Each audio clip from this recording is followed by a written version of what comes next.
Super Bowl champ. The kid, he's from Najee. He's I think he's a corner. He's from Winchester originally. Okay, I'll pull up and the he roster. plays there. Just look at these rings, man. I mean, that's bananas. And now he's got 2 of them. He has 2. Those are humongous, dog. So it was, and both of them open up. That's wild. When I was up in New Najee York Johnson for the Caps, remember the Caps got swept pretty quick, but I did the show up there for a couple days. So I went to the NFL offices just to like meet, people I'm friendly with. And they have a display of all the rings, from the first ring, like the Green Bay Packers to now, the Chiefs. And the Green Bay Packers ring look like a pinky ring somebody would wear. Dude, it totally does. It looks like a class ring your grandfather would have. Versus now, they're big. They're like fists. It's like having a fist on your finger. He stated, he said, man, they're not made to be worn. No. So they come with a box. He said all the rings come in a box, and it has an automatic, like a display thing that turns. So you get it, you basically just leave it in a house. But he said when he goes to different events, like like what I do when I'm going somewhere, I wear it. Other than that, I don't care to wear it. Because like even mine is not comfortable. You know what I mean? Dude, it may have been consumption. It may have been the heat. It may have been I played a little golf. But my wedding ring's driving me crazy lately to the point where I took it off the other night and forgot to put it back on. Shout out, look at the stream. I don't have my wedding ring on. I can't imagine walking around with that thing on. Yeah. You know what I mean? Like my wedding ring's pretty molded to my finger at this point. That thing's got to weigh 20 pounds. That thing's heavy. I know you're exaggerating, but it's huge, bro. Yeah. And listen, they're big, but the kid was real cool. I went down there to was it Middletown, Virginia. I've been there before. Where is Middletown? Middletown, you go down 66 to 81. Okay. And you take the right, you go north, as if you're going back towards Winchester, and it's right before you get to Winchester. I love a good 4th of July parade. I'm glad you got to be Grand Marshal and enjoy that. We have a little one just in our neighborhood, which is just like not a lot to it, but the kids love it. Yeah. And they get you get a band, and you get some people with pickup trucks throwing candy out, and of course you get local politicians. Landfill, you know how excited I get to see local politicians. But like the guy that always invited is Mayor Charles. See, young dude, been a mayor for 12 years. Didn't we have him on, or somebody called in last year when I was trying to get him to get you the staff? Yeah. So I think he was the youngest mayor ever elected. Nice. But the thing, he invites me there, but he was like, man, thank you for coming down to our small town. Like, dude, this is basically where I grew up, a town like this. That's true. They now, I think he told me 2,400 people. We're up to 6,600 now in Plaquemine, Louisiana. But it's fun where all the people come out from all the little neighboring towns. And you can see, he probably knows every damn body in the town. Because it's probably how you get to be a mayor of a small town. When you and I go places, I'm like, what's up? What's up, dude? What's up, homie? Right. Because I don't know the name. Right. He speaks to everybody by name. That's impressive. And has a story about him. So you got to have that memory, though. I'm bad with names, dude. I don't think I'd be cut out for being the mayor for a number of reasons. Well, if you have to add up, I know you have problems. Yeah, that's another problem. I don't think I could take care of the ledger. But so a lot of great stuff, fireworks, cookouts, family time, some feeling of patriotism, ideally for people. One thing, not a great idea that over the last few days, it's been incredibly hot. It's been hot, and I don't think it's rained in a month. But how's your grass holding up? My grass been okay. But the thing of it is, the only thing surviving in my yard is weeds. But I mean, the grass has been okay for me. Not that kind of weed, Jeff. I just think that the problem with people is this. They think, oh, it's hot today. Now I'm going to start drinking water. Too late, homie. So you better be drinking, when the summer comes along, you need to be drinking some water, put some damn electrolytes in it or something like that to prepare for when you're getting out there. So I've been on the electrolyte water. I do the LMNTs. LMNT is unbelievable. Yo, I like the grapefruit salt. It's good, man. Yeah. But playing golf the last couple of days, I did one in the morning and one at night, just because I was out there for 5 hours. You could do one in the morning. You have one. See, this is always on my golf cart, right? Because you're gonna have you a drink, right? So I'm gonna have some water with some elementia or something in it, and then later on, you're not super dehydrated. Leadville, I'd like to ask you a question as the chief BS officer of the program. If you were a local politician and you were in a very small neighborhood 4th of July parade, I want to, beggars should not be choosers here. So I don't want. Choosy, you mean? Would you be throwing out chocolate candy when it's 97 degrees and there's children? No, that seems like it would make a huge mess and possibly irritate some parents. Yeah, just throw out some Jolly Ranchers. Bubble gum, Jolly Ranchers. Yo, get little plastic toys, or probably cheaper than the Hershey's Kisses. The amount of melted chocolate on the children of my neighborhood was just astonishing. Astonishing. And I don't know, frankly, what office they were in, school board, county council. I should pay attention, and I don't. I openly admit that. And they all seem like nice people, and it's very nice you're giving away candy to the kids. But throwing out the right chocolate, kind. Throwing out chocolate on a hot-ass street on the 4th of July is just such a bad idea. Know your personnel. Yeah, a little kid play with your chocolate. strengths. You can't do that. You can't do that. Play to your strengths. Jeffrey, good morning. How was your break? It was entertaining, JP. What on earth did you get into? Oh, no, I just had a lot of parties, a lot of gigs. It was a fun time. Okay, great. And Landini, you? Good times? Yeah. Did you see any fireworks? A little bit. Not on television. Mm-mm.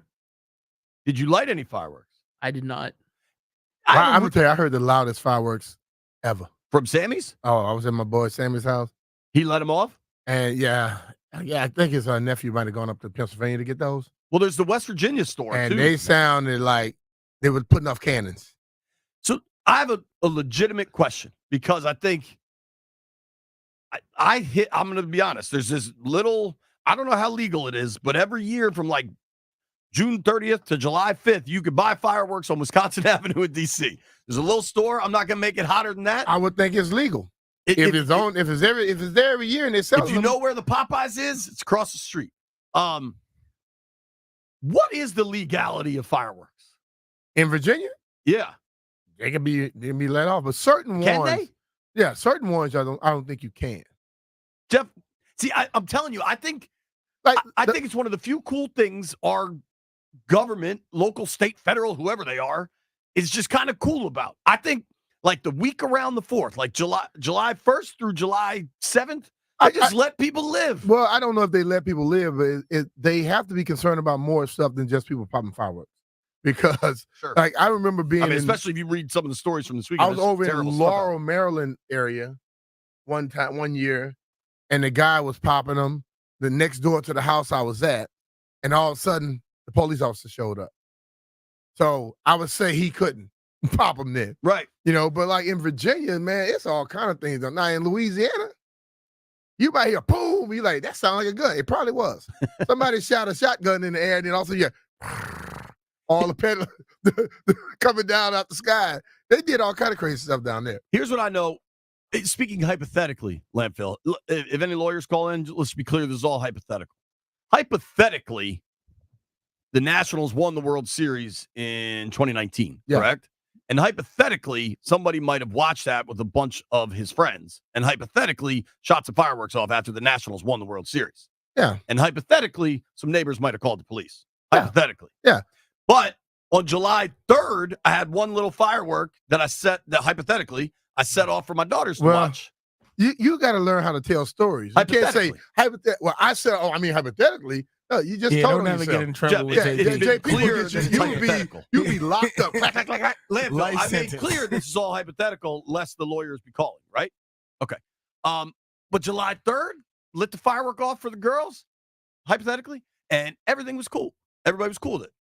I think there are very few places in our world where people just agree to be cool. You know where people agree to be cool? The baggage claim at the airport. In any other situation, people just steal stuff. But at the baggage claim, you wait your turn for your bag. I think around the 4th of July, people are just cool with other people lighting off fireworks. I was riding and I saw this sign on the little boards they have over the road in Virginia. It said, sparklers should be lit, drive sober. That's good. Now, Jeff. That was funny as hell. Yes. You and I are sons of the state of Maryland, right? Yes. I do not know.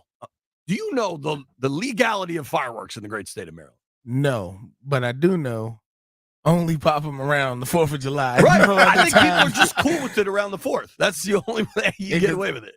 If I don't end up shooting all the ones that I have, I just hold them to the next 4th of July. Great. So Jeff's got a stockpile of Just fireworks. pop them, Jeff. You don't want them to ever catch fire so, in the house or set something fire.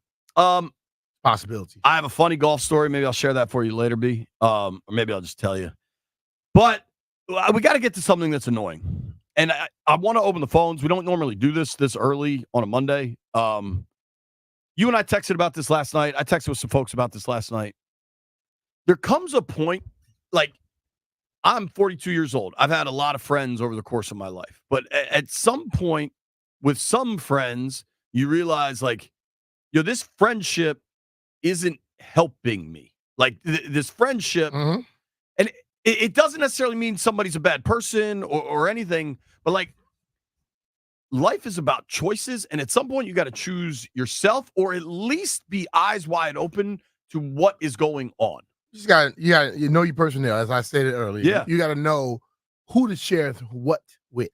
So, and I do think there is some level of, like, I want to talk to Jeff on this because he's the youngest among us, right? But what the hell am I talking about? I'm talking about Brandon Aiyuk posting a picture of Commanders practice film. And it's my understanding, and if I'm incorrect on any of this, let me know. It's my understanding that Aiyuk was on a FaceTime with Jaden Daniels, the Commanders' young rookie quarterback, took a screenshot of what Daniels was looking at during the FaceTime, and posted it. And it's very clearly Commanders practice tape. Like, it's all 22 angle, like it's everything. And I think this is now at least the second time we have seen Aiyuk post something that is from a FaceTime or an Instagram Live. Mm-hmm. And I think, frankly, because I see this at the gym and it drives me crazy, like, I see this places where young people are almost, the frequency and longevity with which they participate in FaceTimes and Instagram Lives, like, it's like a second nature to just be live on these outlets all the time, which I think is frankly silly. But I try to be their way of communicating. I try to be cognizant that I'm old and this is normal to them, so that's just normal. But B, with this Aiyuk thing, at least my reaction has, for a while, it was, all right, these two are just college buddies and they hang out a lot, and that's cool. Mm-hmm. At some point, it's starting to feel like Jaden Daniels is becoming a bargaining chip for Brandon Aiyuk in his quest for a new contract. Well, I think he's always tried to use that, but I think the ultimate thing is they are friends. And I think a lot of times when you're friends with someone, you will do some things with them that you probably won't do with other people. But I think as it keeps going, Jaden has to be cognizant of the fact that we're friends. And I'm sure they talk about everything. Sure. Like, we talk about a lot of stuff. Totally. But the moment you start taking the things that we talk about or we look at, and you now present it to the public, I have to be cautious of what I let you see, and what I share with you. Because at this point, it seems to me that Aiyuk is being rather selfish in the situation. And I know people are trying to say, well, Jay, listen, man, I'm sure you got a friend out there where you talk to people about a lot of things. You don't expect them to go share it with the world. You know what I mean? So he's going to have to control that, because if the wrong stuff is ever put out, it'll come back on him, because you've already seen him do it a few times now.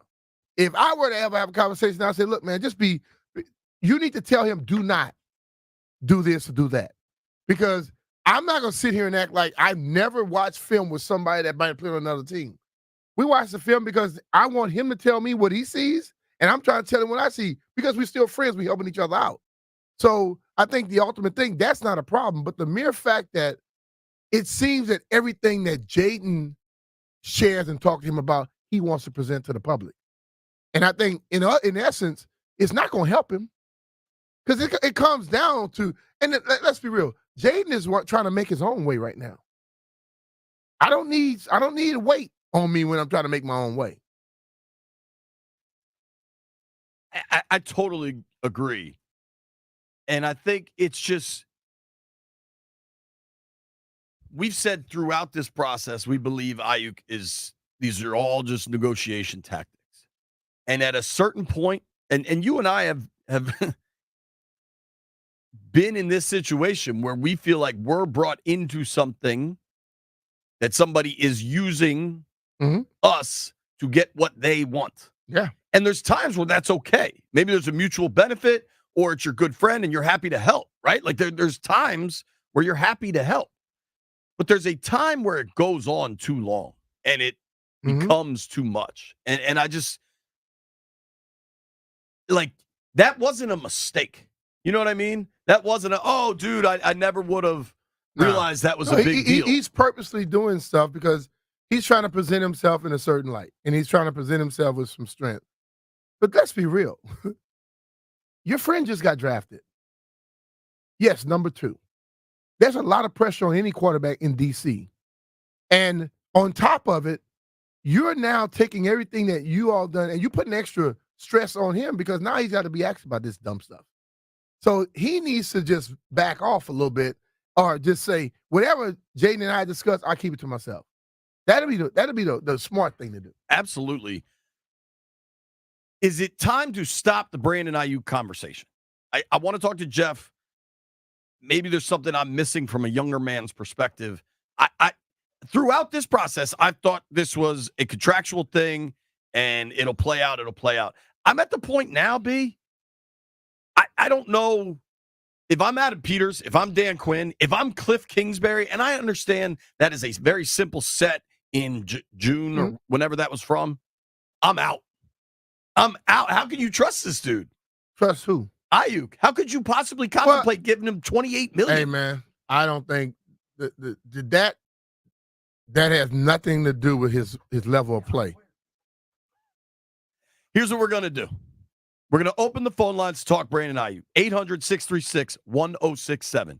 800-636-1067. Are you out on Aiyuk after yet another post that sure seemed like he shouldn't be posting? Taking your calls next.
B. Mitch and Finley, 1067, the Fan. Over the weekend, Brandon Aiyuk, 49ers wide receiver, embroiled in a contract holdout. Frustrated fella, wants to get paid, hasn't. He's good buddies with Jaden Daniels. They played college ball together at Arizona State before JD transferred to LSU. And we've seen them hang out a lot, and that's great. I haven't cared about any of it. I think it's all just contract squabble until he posted Commander's game film, practice film, which apparently he obtained via a FaceTime with Jaden. I think that's a bridge too far. I think it matters. Brian, I think you nailed it. I tweeted out what you said. You know, Jaden's trying to establish himself right now, and this stuff isn't helping. I wonder how people react. Our guy, Devon, is in Rockville. What up, D? Devon, you there? Yeah, what's up, buddy? What's up, man? You hear me? Yeah, Yep. we got you. What do you make of Aiyuk, dude? I mean, I don't know, because it's like that is his friend, you know what I'm saying? And I just, from my perspective, I just feel like Brandon Aiyuk, because I watched the Pivot podcast, and he basically was saying that, like, man, today's society, social media is our bargain. You know what I'm saying? Like, and I remember Fred Taylor on there told him, you know, when you're in negotiations, my advice to you is kind of do it behind closed doors. And Brandon Aiyuk was like, well, how did these numbers come out of exact numbers of what they offered me? How did that get out? So they already Devon, broke I don't disagree. But the thing, hold on. Yes, he can do what he wants as his bargaining chip, but you damn sure don't put your friend in a bad predicament. That's what I agree with. So yeah, if he was out there saying stuff, that's cool. So big bro, my question, because I'd rather just ask you on the air than text you back, was how, I just honestly speaking, because this is your profession, how is he putting him in a bad position though? If I'm sitting up here as your friend and I look at some film stuff, I may be asking you a question. Does it make sense for you to put the play or stuff out there? Or I'm having a FaceTime with you. Does it make sense to put me? I might say something that my team don't want me to say. And I think that's putting him in a bad predicament. I coaches understand. and staffers don't want you sharing practice. They don't want you sharing practice tapes. But Aiyuk, let's be real, okay? Aiyuk is trying to get paid. And Aiyuk is going to use anybody he can to get paid. Right. And whether I'm your friend or not, you have to understand, I am not ready to go down that rabbit hole with everything that you decide to do. Right. So leave some of the personal stuff that we might share out of it, unless I say go ahead and do it. Thank you, Devon. We got to hit the rest of these callers. 800-636-1067. That's the biggest thing. I think throughout all these processes, I'd say you are, and I try to be where I think it makes sense. Like, players should do everything they can to get paid. It's a brutal business. The contracts aren't guaranteed. And social media is absolutely a tool for them to execute that. Yeah. That's why I never care when, oh my gosh, player X has removed all of Team Y from his Instagram account. I don't care. It's contractual nonsense. But why I think this was different, this wasn't his practice film to show. Yeah. Like, you obtain. Now, maybe Jaden sent it to him and said, yo, go ahead and post this. This will get everybody talking. I highly, highly doubt that. Let's go to Jesse. Jesse, what do you make of the Aiyuk stuff? Yeah, I can see it kind of both ways, but at the same time, I think Brandon just trying to get paid, so he's just trying to do what he can try to do to get paid. And the picture, I don't think much of the picture because it's not moving, it's not no film. People are already going to know we running two-back systems because of what Kingsbury did in Arizona. But I think we should try to get him still. If we can give up picks for 2026 without sacrificing these coming up picks this year, I would do it. I don't think the point is that the film, the still of the film, is giving away some sort of offensive secret. And the point is, if he used this is sharing it. He shared that. What else will he share? Right. To get himself paid. So the call is right about he's trying to get paid. But what else will he share and put Jaden out there in a bad predicament? Okay? And then on top of it, I totally agree with the caller in a sense. Dude could play. Sure. If he's on this team, I'm cool with him. Right. But if he's on this team, do you want him now posting practice film and stuff? So let's be real. He is not Antonio Brown. But Antonio Brown got in trouble for filming stuff inside the locker room. You think any coach in a damn NFL wants them giving him stuff from practice? And if that ever comes and he shows some video stuff, then I think that'll be a seriously damn problem. You know how paranoid these coaches are? Oh, they bro. are control freaks. I told you we stopped practice when a helicopter would fly over. I'm telling you, like, it's easy to be dismissive of this, but there is no way people inside the Ashburn headquarters were not pissed off when they saw that. Yeah. One way or another. But this is the thing. If I now and I think this is where I'm at. Jaden is 22, 23. I think he's 24. 24 makes him even older. And he's been through a lot, so he has better experience with stuff. You know at this point you can't 23. Sorry. You can't share certain things with your boy. Yeah. Because he's gonna probably post it.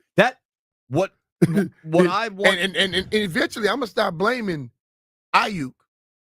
And blame gonna go to you, because if you share something with somebody, like if I were to tell a person that always tells everything I tell him, and I keep telling him after he's done it 15 times, it's my damn fault. He's gonna have to adjust the way he communicates or the things he shares with him. For me, throughout this process, I've been pretty much dismissive of all of it. These dudes are friends. Let them be friends. Everybody's allowed to do what they want. This is the first time I think Jaden really needs to take a step back and be like, all right, what the hell's going on here? Jeff, I know you wanted to chime in. What do you make of all this? I don't agree with what Brandon is doing. And Jaden, if I'm in Jaden's position, I'm feeling like you're throwing me under the bus here. Because as B said, he's trying to establish himself, and now he's dealing with all this outside noise, you know? Mm-hmm. And it's probably so genuine with him, like you said, he's probably just talking. And me personally, if I'm talking about, you know, even if it's my DJ set or a show I'm getting, you know, ready for, if I'm, you know, vulnerable enough to share that with you and open enough to share that, and you got to put it on social media, it's like when people pass and people start posting their conversations that they had with a person. No, don't do that, you know? Why do young folks, and I'm not saying this is you, but like I see it on when you ride the train, like you just see it constantly. What is the omnipresent need to be on some sort of live device? Yo, it ain't just young folks. No, you're right. Like I saw a lady at the airport, like she was just sitting there, but live with someone else who was just sitting there. Like, what the hell are you doing? Loud. I'm like, put in an earpiece or something. We live in a world where a lot of people are trying to be social media influencers. That's it. And streamers and all of that. So they're just, I call it selling their soul. Being loud, doing crazy things all over the place. Yeah. Y'all remember when we were playing golf that time and the guys on the golf? Yes. Oh my God. We were at Haynes Point and they were trying to really get followers, riding the cart stupid. And I'm like, dude, man, give me a damn break. Totally. You want to influence somebody, you might be at another golf course. Yeah.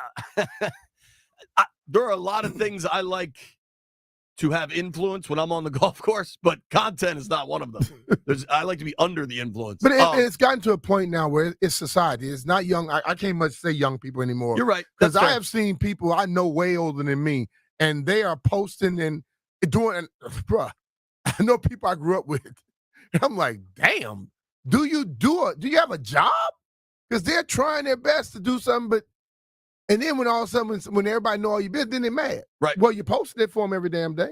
We'll keep the phone lines open. I got a ton of tweets. There's a ton of comments on this in the stream that I kind of just want to churn through. Then at 11, we're switching to baseball. Got to talk C.J. Abrams, Nats, James Wood. Nobody go anywhere. It's B. Mitchell Finley.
B-Mitch.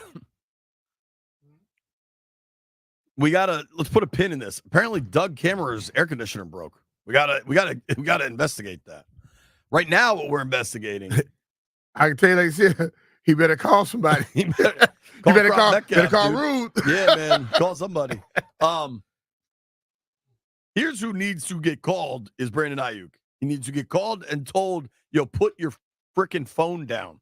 Like, just put your phone down for a minute. Honestly, this is like one of the biggest stories in sports is this Brandon Aiyuk posting a picture of Commanders practice tape. You got to wonder why that specific picture and why anybody would think that's a good idea. Landini, we haven't heard from you on it. I think you have a distinct ability to kind of cut through the BS and give just the direct answer. What do you make of Brandon Aiyuk's post? He's clearly trying to get a new contract from the 49ers. I think that history has kind of shown that if you become a pain in the ass, that's kind of an effective strategy to do it. I don't have a problem with the guy doing it. I just kind of wish he would not involve players on our team. I had zero problems with any of it until the practice film. Right. Jesse is in Fredericksburg. Jesse, what do you make of Brandon Aiyuk? Hey, good morning, gentlemen. Good morning. Hey, listen, I was just talking with a buddy of it this morning about all of this. And has this guy ever been checked for CTE? This kind of feels like Antonio Brown-esque when his career was coming to an end at Pittsburgh. I don't think that's Antonio Brown went bananas and kind of was bananas throughout. I still think this is contractual. Every player that does something stupid don't mean they have CTE. We got to stop that.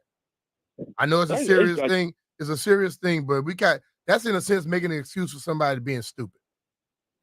Yeah. No, I mean, we were, like I said, we were chatting it up and we were going to go back and look at some film and just make sure there was nothing crazy. Because after Debo went down, they kind of relied on him a little bit more than we thought. And just wanted to check that. I didn't know if you guys had heard anything or maybe there was something with that, but yeah. I don't know, but I think that's pretty reckless speculation, frankly. Yeah. We have, there's a woman, Karen, is listening from Wales. Landfill. She checked in on the stream listening from Wales. And I think this is fair. Karen says, hopefully Jaden will learn a valuable lesson from this. As for Aiyuk, he's not going anywhere. This is all just contract BS. Not sure I'd want him here if he's going to pull stunts like this, but he is a good player. Versus this dude KB on the stream. I love what Brandon is doing. He wants to be in DC and we want him here in DC. That, to me, I think is a fallacy that a lot of fans have bought into. Like, oh, these two are best friends. Bring him here. He obviously wants to be in D.C. Brandon Aiyuk has one priority in all of this. Him getting paid. Getting paid. And that's okay. That should be his priority.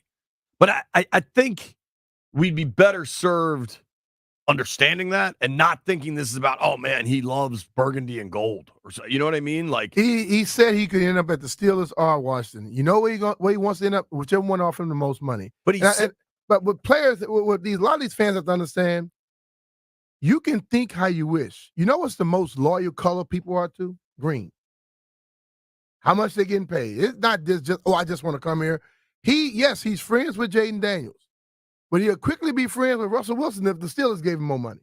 Or any damn other quarterback in this league if they gave him more money. Let's get that straight. I bet he's friends with Brock Purdy because he put up 1,300 yards last year. Come on, man. I don't want to continue to just hammer this, but this one to me was much different than all the other posts because it was a violation, I think, of trust or a shocking display of stupidity. One or the other. Like if either you shouldn't have done this or you're dumb as a brick and don't realize that this is going too far. I think it's the kind of thing everybody moves on from. Where was it even posted? Was it an Instagram story that he then deleted? Jeff, do you know how he posted that? Because it looked like it's nowhere to be found now. I believe it was TikTok. It was TikTok. Okay. Yeah, that goes at 24 hours, right? Nah, TikTok. Forever? Instagram stories go 24 hours. But there's something else that goes after 24 hours. You won't see that thing. Snapchat. Okay. There you go.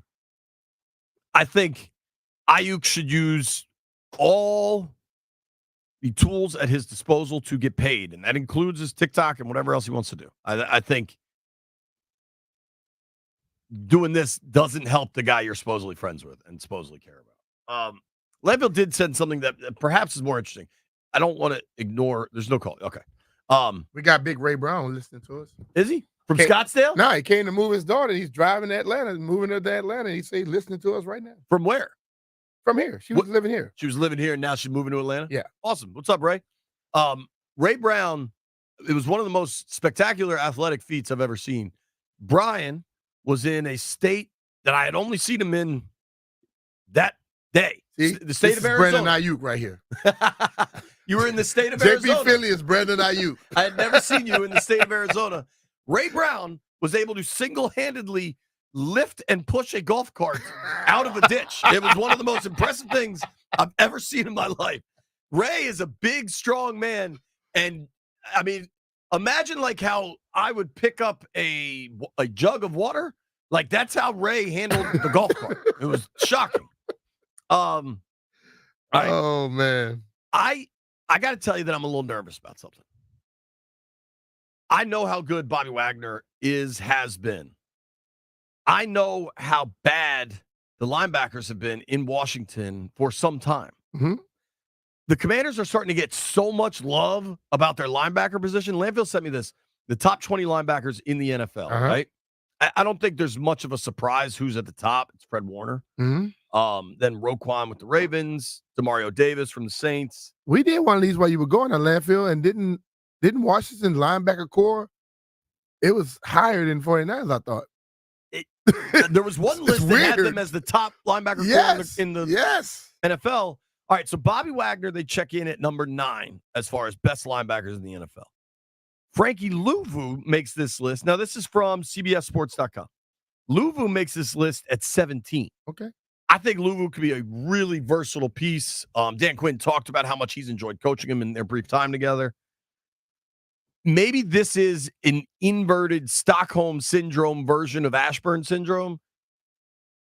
I kind of wish people would stop talking about how good the Commanders linebackers are going to be. But see, this is the thing about it, though, Jay. These people that write these stories, and we discuss this. This is the time of the year where you probably find anything you can to discuss. And this is list season. It is list season. So everyone comes out, and based off of the stats they're looking at, they may come up with something and they see that. Or some of them may be skewed because they lean a certain way or not. But the ultimate thing is, hey, I like when the outside world begin to give us some respect and credit, because I believe they have the right people inside the building now that's going to be able to say, hey, man, to hell what they're saying. But why not try and work to make it come true? If it comes true, it'd be pretty damn cool. Talking Nats baseball next. C.J. Abrams is an all-star. Bobby Blanco joins us.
B. Mitch and Finley, 106.7 The Fan.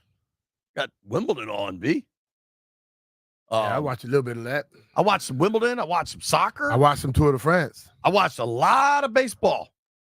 Helping us make sense of everything going on with the Washington Nationals, our friend Bobby Blanco from Masson Sports. Bobby, what up, man? How you doing, bud?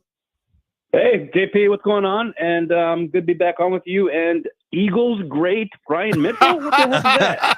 I saw that, man. I was like, oh, Lord. See, the Eagles, I mean, whoever put that article out there, FanDuel. They did to me what Brandon Aiyuk is doing to damn Jaden Daniels. They put you in a situation, like they put that out there. Come on, dog.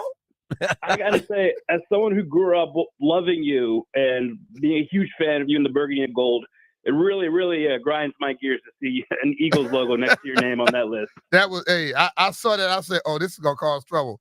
And I started reading all the comments. I'm like, okay, it did exactly what I thought. Not to take your years with the Eagles were great. Those were good teams. You played well. But, like, you think of yourself over the arc of your career as a Washington guy, right? Yeah. Listen, even fans in Philadelphia said, man, we know that you are a Redskin, okay? And you probably go to the Hall of Fame, you'll be going as a Redskin. That's what they said. So you can't, I mean, I don't understand what they were thinking with that.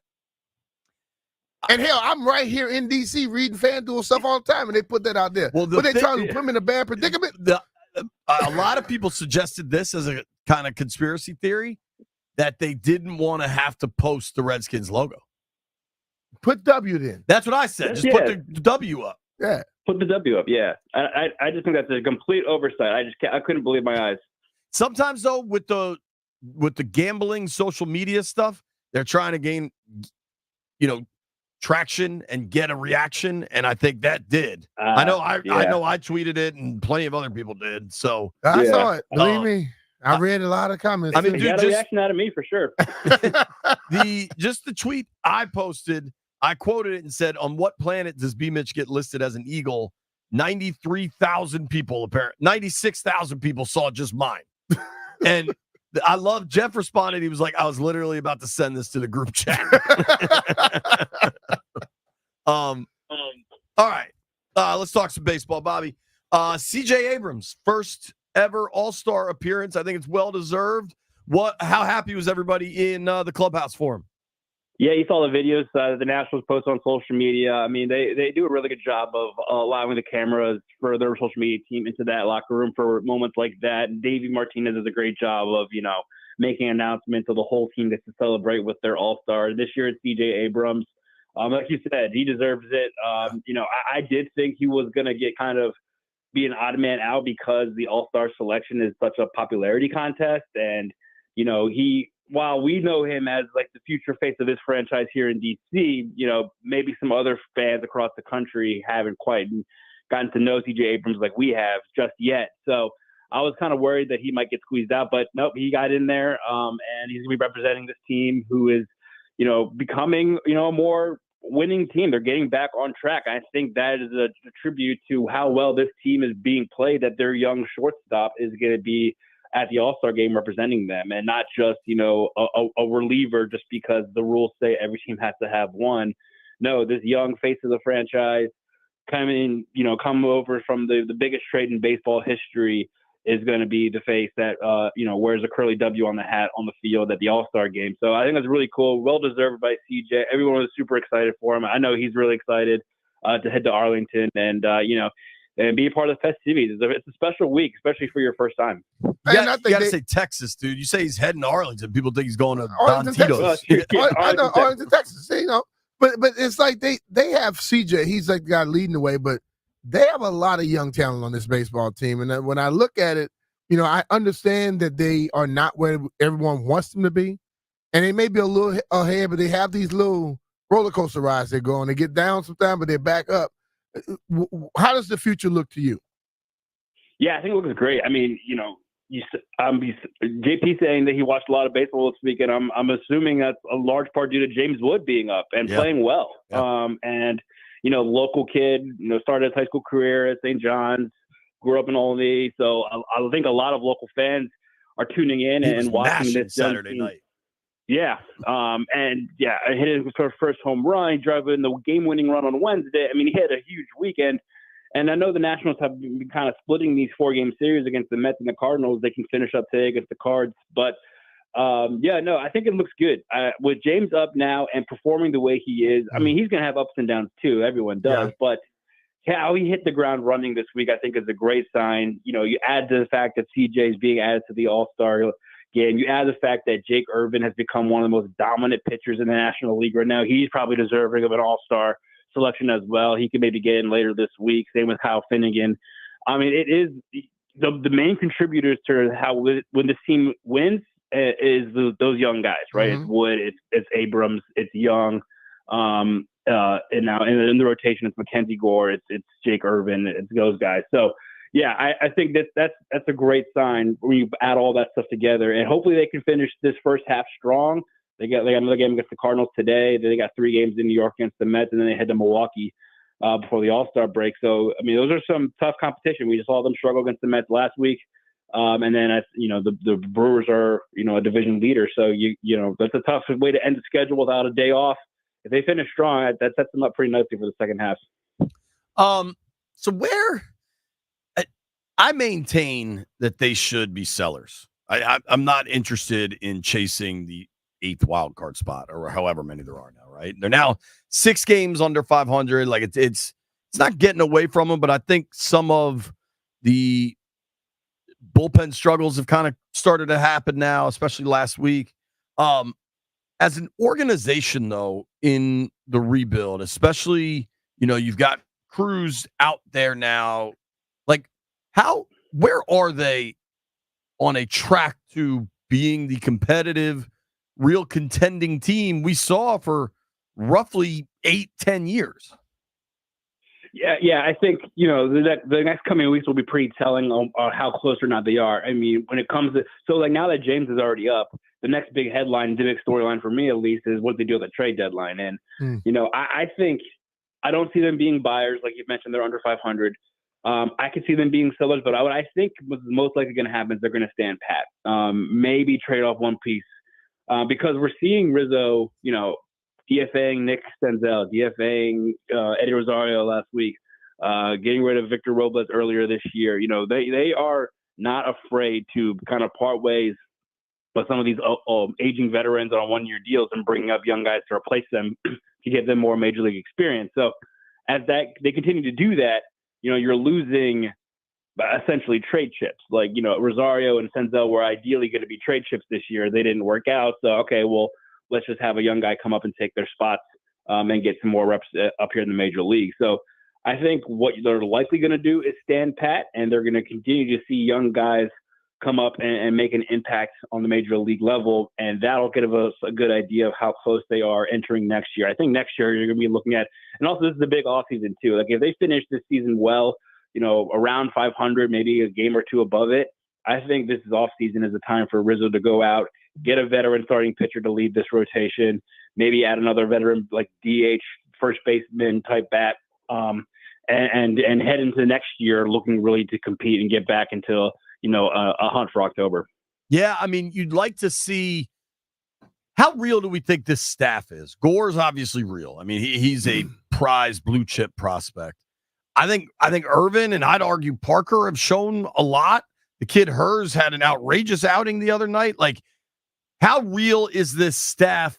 Not talking about winning in 3 weeks in Pittsburgh, but like big picture, like when they had Strasburg, Zimmerman, like when you're able to put staffs together that can really start to be difference makers. How real do you think this group is? Yeah, I think they're real. I think they're a real part of this team. Jake Irvin kind of did this last year, had some struggles, but was able to finish the year at the major leagues after he came up and never went back down. Now this year, he's probably the best starter in this rotation, especially after what he did on July 4th. Like I said, probably deserves to be an all-star. Mitchell Parker is kind of following that track this year. Wasn't really supposed to be the guy that come up this early, but has come up and pitched well, and it deserves to stay and will ideally finish the season up here as long as he stays healthy. Mackenzie Gore has all the electric, front of the line ace type stuff. Once he gets it all put together, he's still pretty young too, remember. So once he gets it all put together, he could be like your number one, maybe number two starter. And then don't forget, Josiah Gray, while he has suffered a setback, he is a long-term piece in this rotation too. When he's healthy and pitching well, he can be a really good piece of this rotation. He was an all-star last year. And then you're also hoping to get Cade Cavalli back, a former first-round pick, at some point this year. So those are all, that's 5 pieces, 5+ pieces right there, not even including DJ Hurst, who has impressed, even though, he clearly has some more development to do down the minor leagues at some point. So, yeah, it's definitely, I think, a really good, solid young core that they've built in this rotation. Once they get everyone healthy and back pitching, to their capabilities and to their high standards, I think they're going to be a dangerous group. I wouldn't be surprised, though, if this offseason, if, they decide to go for it next year, so that Mike Rizzo might make an addition with a veteran front of the line starter on a multi-year deal, kind of help lead this rotation. Because, I said all along, Patrick Corbin, while the numbers aren't great, right? We know what that is, but he has been helpful in that clubhouse. These young guys really look up to a veteran starter guy. So I think it'll be helpful to have someone, who takes that role, but also performs well on the field for them to kind of follow. Well, it also helps that his contract will finally come up. Correct. They have enough bats, though. Do they have enough bats on the team as they begin to build forward? Yeah. Right now, I think, you would have to say no, because you can see, they're not winning enough. Sometimes, that Jake Irvin outing was fantastic on 4th of July, but it needed a pinch hit home run from Jesse Winker to win it. So it's like, their bats are inconsistent, but, if you get James, CJ, Lane playing really well at the top of the lineup, look, they parted. They sent Joey Meneses back down to AAA too. So they know that their offense isn't up to snuff just yet. So enter Wood, enter CJ. They're going to try to figure out. Juan Yepes has been pretty good over his first week here. So, they're trying to get some life back into this offense. Dylan Cruz could help, down the line if he, what's a realistic timeline for Cruz? So I mapped it out. James needed only I think it was 51-ish games at AAA. Dylan, if he stays healthy and continues to play at a good level, that blinds him up to being around late August, I think, and right before a Nationals homestand, I kind of calculated. So I think that's realistic. Now, I'm not going to put that on him, though. That shouldn't be the expectation. Guys develop in different ways, obviously. So if it's not until September, or if it's not even until next year, I think that's okay. But I think a realistic timeline can be late August, early September, because that's how long it took James, and they've always been, since last year's draft, they've been the 1-2 guys in the system. So, it's realistic for Dylan to be here later in the summer, but I don't think it should be an expectation. How's he hitting now? He's hitting well. Yeah, okay. He hit his third home run on AAA the other night. He's leading off, playing center field every day. I think the average is around 280 or something. So yeah, he's adjusting nicely. He isn't striking out a lot either, which is a good sign. So no, he's adjusting well at the plate. Okay, that's great to hear. You get him in there. So you talked about maybe adding a frontline starter, which would be great, but I think you need bats, man. Yeah, and you got to pay for power. I want to ask you another all-star question, but is there any clarity to ownership? Ted Leonsis is openly talking about wanting to buy the team. Is any of that, or is it all just still nobody's talking about it yet, basically? It's no one's talking about it. We know that Mark Lerner said that the family isn't looking to sell the team in spring training. That of course could change. For me, obviously working at Masson, sure, seeing the new Orioles ownership group, maybe between the Rubenstein group and Lerner group, there could be some more collaboration or at least resolution in terms of the Masson deal. And then once that's solved, maybe, the Nats open it back up to being sold and enter Leon, so something like that. But as of right now, doesn't sound like they're looking to sell the team right now, which I think is, it is a sign that they want to get competitive again. So maybe they'll look to spend a little more this offseason. Yeah. They've shown they would spend, and then they've shown that they wouldn't. So we'd like to see them spend again. But I'm not asking you this, Bobby. Let's be clear to all of our various employers. I'm asking Brian this. Something tells me Ted Leonsis, Mark Lerner, and David Rubenstein have all had dinner together before. Yeah, I agree. I think these fellas, once Peter Angelos exited the group chat, I think the group chat got a lot Let's more make friendly. this thing work. Yeah. Dude, so we know right now it's just C.J. Abrams, but I know, at least in the Pro Bowl in the NFL world, people get named to the Pro Bowl, and then the people that actually play in the game or whatever the hell that thing is now are very different. Are there still nationals that could get through to the All-Star game because other guys bow out, get hurt, whatever? Yeah. And it's going to be pitchers. I think Jake Irvin and Kyle Finnegan both have legit shots to get named later this week because, the pitchers that were named, what was it, last night? Sometimes their pitching schedule doesn't line up for them to play in the actual game, so they need to be replaced. They're still all-stars. They just don't play in the game because, they pitched the Sunday before the break, so they can't pitch 2 days later. So, they could get lucky if something like that happens. That's probably the most realistic, best chance the Nats have to get multiple all-stars into this game. So it'll probably be a pitcher, and my guess would be Jake Irvin and Kyle Finnegan, both of guys who are ranking in the top, 5 of their respective, status categories in the league. So they have a good chance if some pitchers bow out. Okay, cool. You'd love to see that. Bad news. Josiah Gray's hurt more? Yeah. He had a setback in what probably would have been his last rehab start. He said his body wasn't responding well. The pain kind of came back in his flexor arm. So he's been shut down. He's going to get an MRI over the All-Star break. And then hopefully we'll know more once we get back to the second half. But yeah, he's not throwing in at all. He's not pitching at all. They've completely shut him down for these couple of weeks before getting another MRI and getting a checkup over the All-Star break. What's your gut say? Is he not playing this year? Yeah, my gut says that we probably won't see him pitch, at least at the major league level this season. Because, even if it's not, hopefully, ideally, it's nothing structural in that elbow. It's all muscular, so you can kind of just that's easier to rehab than, needing surgery for something. But my guess is the Nationals are going to be very cautious with him. We saw them hold James Wood out for 3 weeks on the hammy. So, if it's a pitcher they're anticipating being a part of their future rotation for a long time, they're going to be extra cautious with Josiah. So my gut says we probably – yeah, for sure. My gut says we probably won't see him. When you talk about forearms and elbows and pitchers, it's scary. Dude, I just think of Strauss, right? Yeah. What does Strauss have, the weird nerve thing? Well, yeah, but even early in his career, the Tommy John, you'd always just think about Tommy John. Then you think about, the carpal tunnel that he had, and then that turned into thoracic outlet syndrome, and it's just the whole.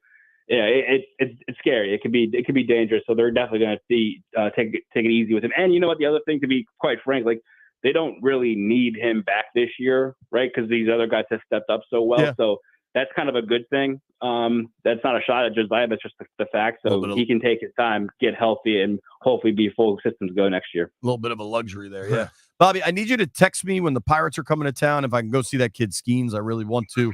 Thank you for your time, sir. Appreciate you, man. Yeah, no problem. Thanks, guys. All right, that's our guy, Bobby Blanco. Give him a follow at Bobby_Blanco. Does a great job covering the Washington Nationals. You want to hear something wild? Fred Smoot joins us at noon.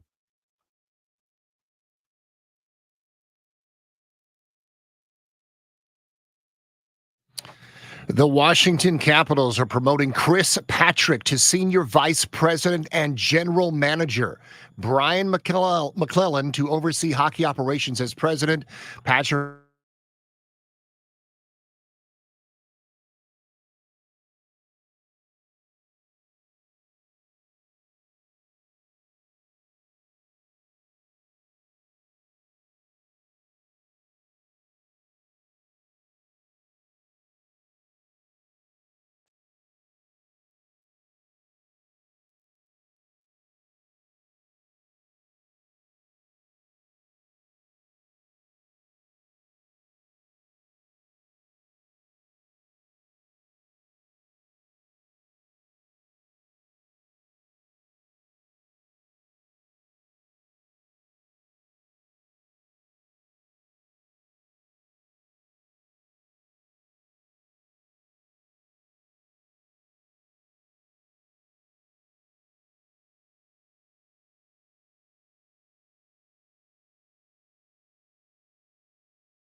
pretty cool news from the Caps.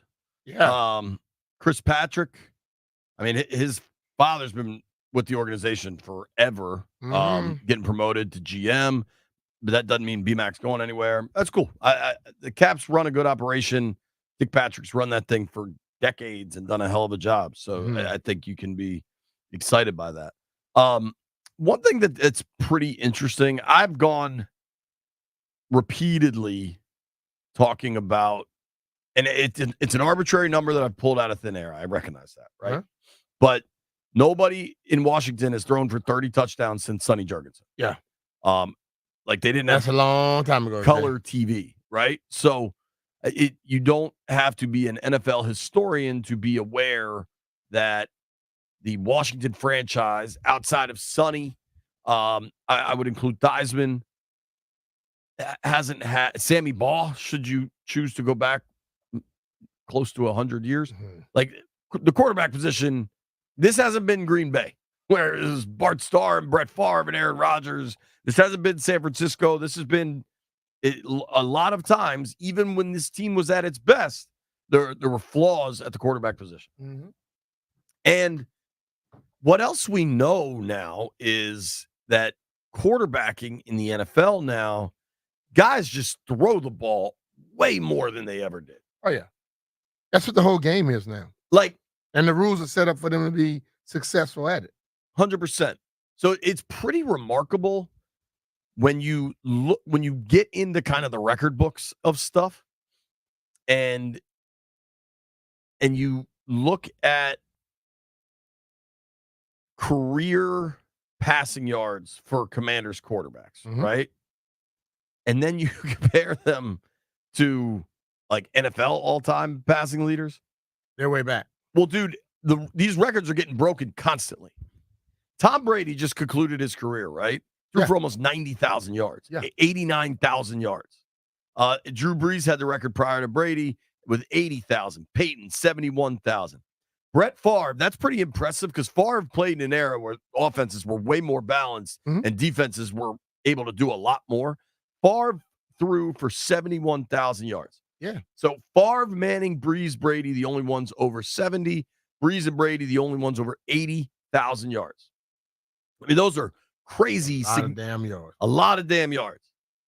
You know what the all-time passing leader is, who and what the total is for the Washington Commanders? I already know. Joe T. 25,000 some yards. 25,000 yards. In 167 games. And on an offense that was run first. You know what I mean? Like, when they started winning Super Bowls, it was Joe Gibbs wanted to run his Air Coryell West Coast and then was like, all right, we're going to have to run the hell out of football to win games.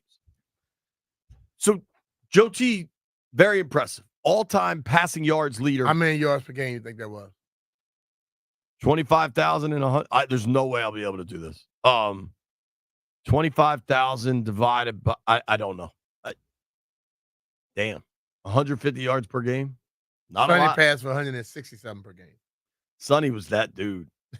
But it was a time when the forward pass wasn't necessarily there. Well, Sonny just went deep, too. Sonny threw for nearly 23,000 yards in 135 games. Yeah. I mean, this tells you about the state of quarterbacking in Washington. Number 3 on this list, all-time passing yards leader, is Sammy Baugh. Yeah. Who played. Jeff, can you look up when Baugh was playing? It had to be the 40s, I believe. I don't want to disrespect. He played way back. They didn't throw the ball a ton back then. And he's third all-time on this list. 167 games, 21,000 yards. I think he played in the 40s, I believe. I could be incorrect. Like 37 to 52. 37 to 52. Okay. Fourth on the all-time Commanders passing yards list, Kirk Cousins. Kirk Cousins. Like, and he did that in 62 games. That's a lot more. But Layville has an interesting, and then Rippon's 5.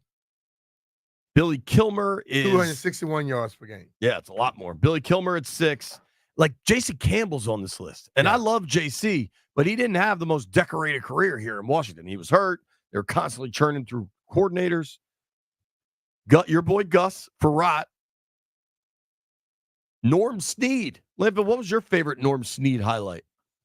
That time when Oh, he threw the man. ball to that receiver? Yeah, that was just great.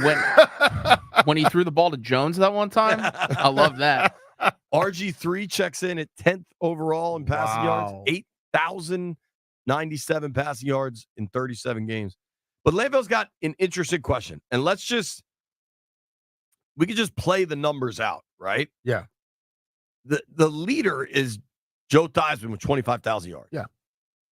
The way these guys are playing now Jaden's, depending where you look, you could find the props on, how many yards he's going to throw for like this year. 38, something like that. I think it was like 3,500. But let's imagine if he were to do that and you just multiply that, you took it every 2 years, is that 7,000. It will take him basically like 7-8 years. Well, I would also think that his rookie season, that number might be 3,500. Mm-hmm. But I would think if things go the way they're supposed to by year 3, year 2, you're hoping that is 42, 45. Yeah. I mean, that's why I think you have to look at the era totally and because guys back in the day didn't have to throw the ball 40, 50 times a game. Right. They had a running game, and then they'll come late in the game if something down, they were down, come up or whatever. Today, everything is about the pass.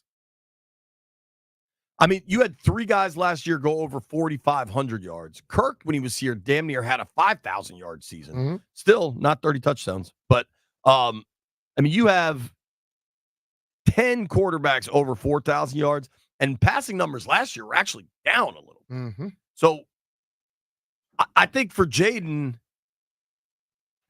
not even trying to create loftier expectations than necessary, but if you just consider a 10-year career at roughly, let's say it's 3,800. Mm-hmm. I think I can do that math.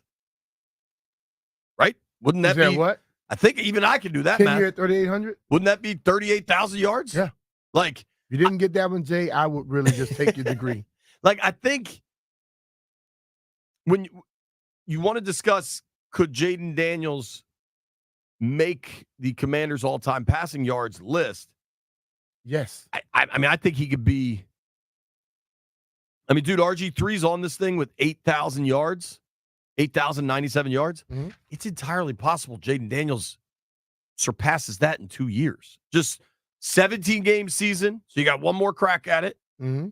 And teams throw the ball a hell of a lot more. Right. Not even to just going off math. Now, to kind of climb up this list to get into the top 5, where Rippon's there at 15,000, that might take a little bit of time. But if you really look at it, Jay, it could be 4 years. Based off of it, 4 years, that could be done. It could be his rookie deal. Like before they even have to pay him a monster. How about this? But see, I think, but this is one where I look at it and I think it's kind of ridiculous to even compare the eras.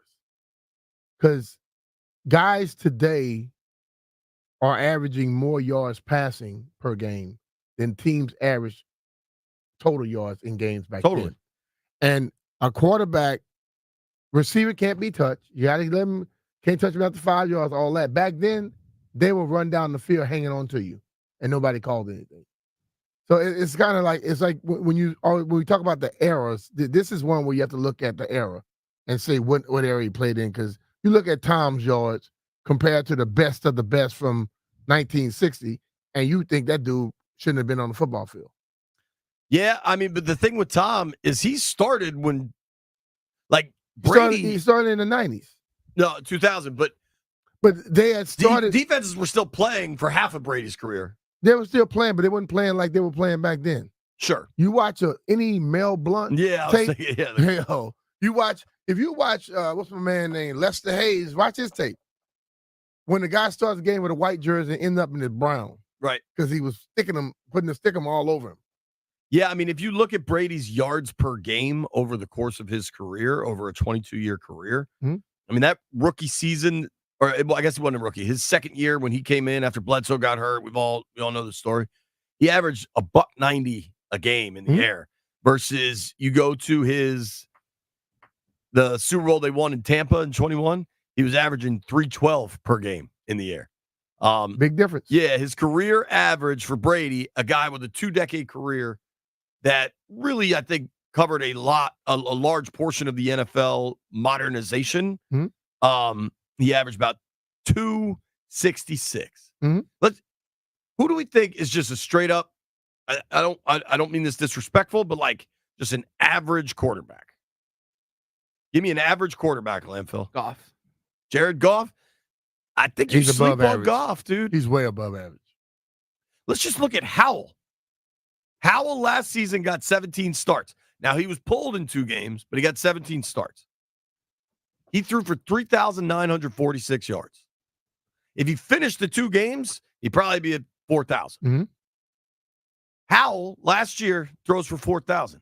If things don't have to go great for Jaden, things can just go fine. We don't want and to he'll think be that. on the list. We don't want to think like that.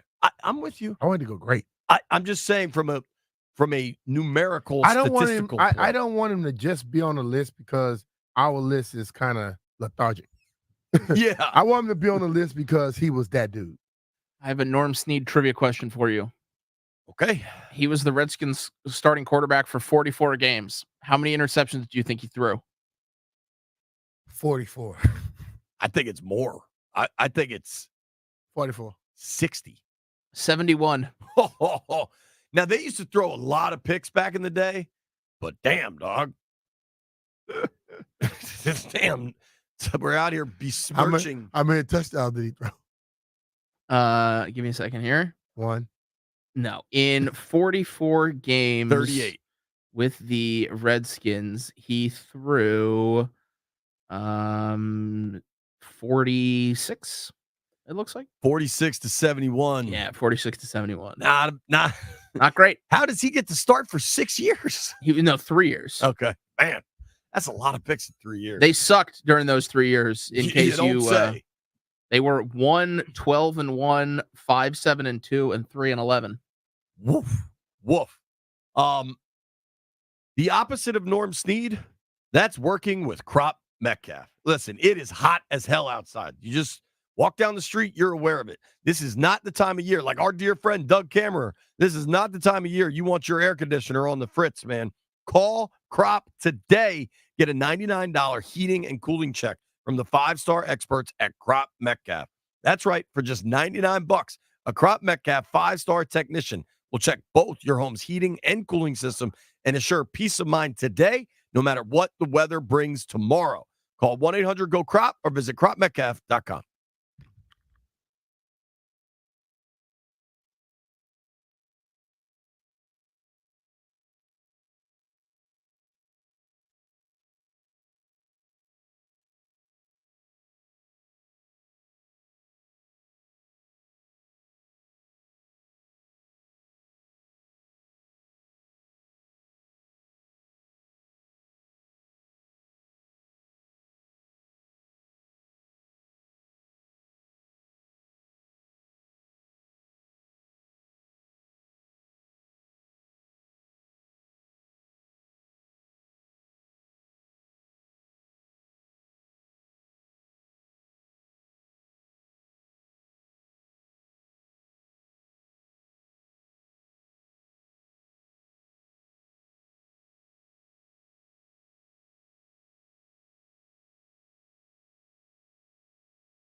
Claude Crabb, quite a career.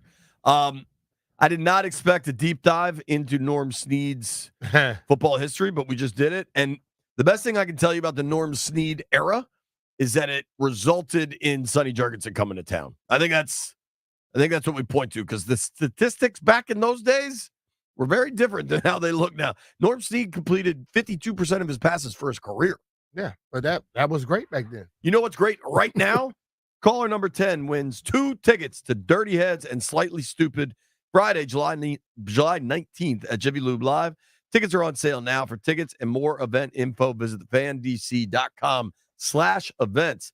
Tickets are courtesy of Live Nation. 800-636-1067. 800-636-1067. You win 2 tickets right now.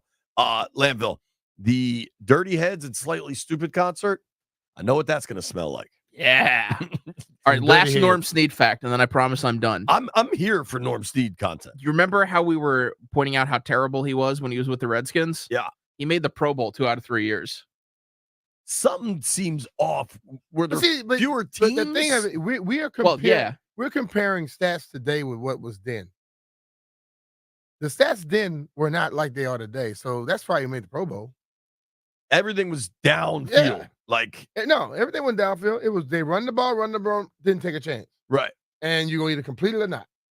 So it wasn't no such thing as all emotions and moving stuff around. How? They were running the wing T and stuff that in the pros. What was like the first football you remember watching? NFL stuff? Yeah, college? like kind of what coach, like what system, what Tom players? Landry was my favorite coach. Who was? Tom Landry. Cowboys. Yes. And so were you watching Staubach and Dorsett? Was that era, right? Robert Newhouse. How different did it look when, because I remember Montana and the Niners. How different did it look when the West Coast offense started to take over? Well, do you remember the? I was really watching a little bit in the league when that happened. Okay. When the West Coast began to just take over, and what it was, it's like even back then, you still had a lot of running into it. Then that's when you begin to get the more versatile running backs, where they can catch the ball at the backfield and run the ball effectively. But those coaches were so good, they'll line up in the same crap they've been running since football was invented. Right. And then run that stuff out of it. You know, you look at Joe Gibbs. Joe Gibbs' offense, all the running they did, they had more movement than a lot of these offenses today. Totally. You know, so like Donnie Warren. He would shift. Right. Then they'd go in motion. You know, it was all kind of stuff they did. They were innovative back then. Today, everybody, if you look at the NFL closely today, almost every team runs exactly the same stuff. Sure. Some people just do it a little bit more, a little better, a little bit more efficient, but they all run the same stuff. Yeah, there's not. I mean, especially with the seemingly like exponential continued explosion from the Shanahan tree, it's like it really has gotten to be quite similar, and from the Gruden tree. But it is fascinating to think about. Like, I don't know if you ever wonder if we're like actual football nerds. The fact that I'm wildly interested in Norm Snead's career and Landfill just keeps dropping nuggets for us is a testament both to what I think our program is and its devotion to the pigskin, but also July 8th content, I think. Landfill, I did notice something. Brian, did you notice anything? Look at our show sheet.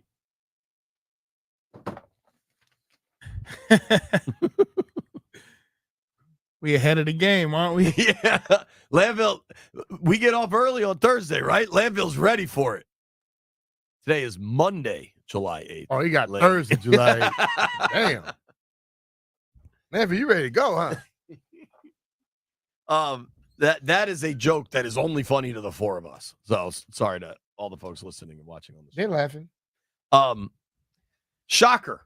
They put out rankings. It's list season, Brian. Who's the best tackle in the NFL? I can already tell you. I saw it. Do you need to see it to know? No.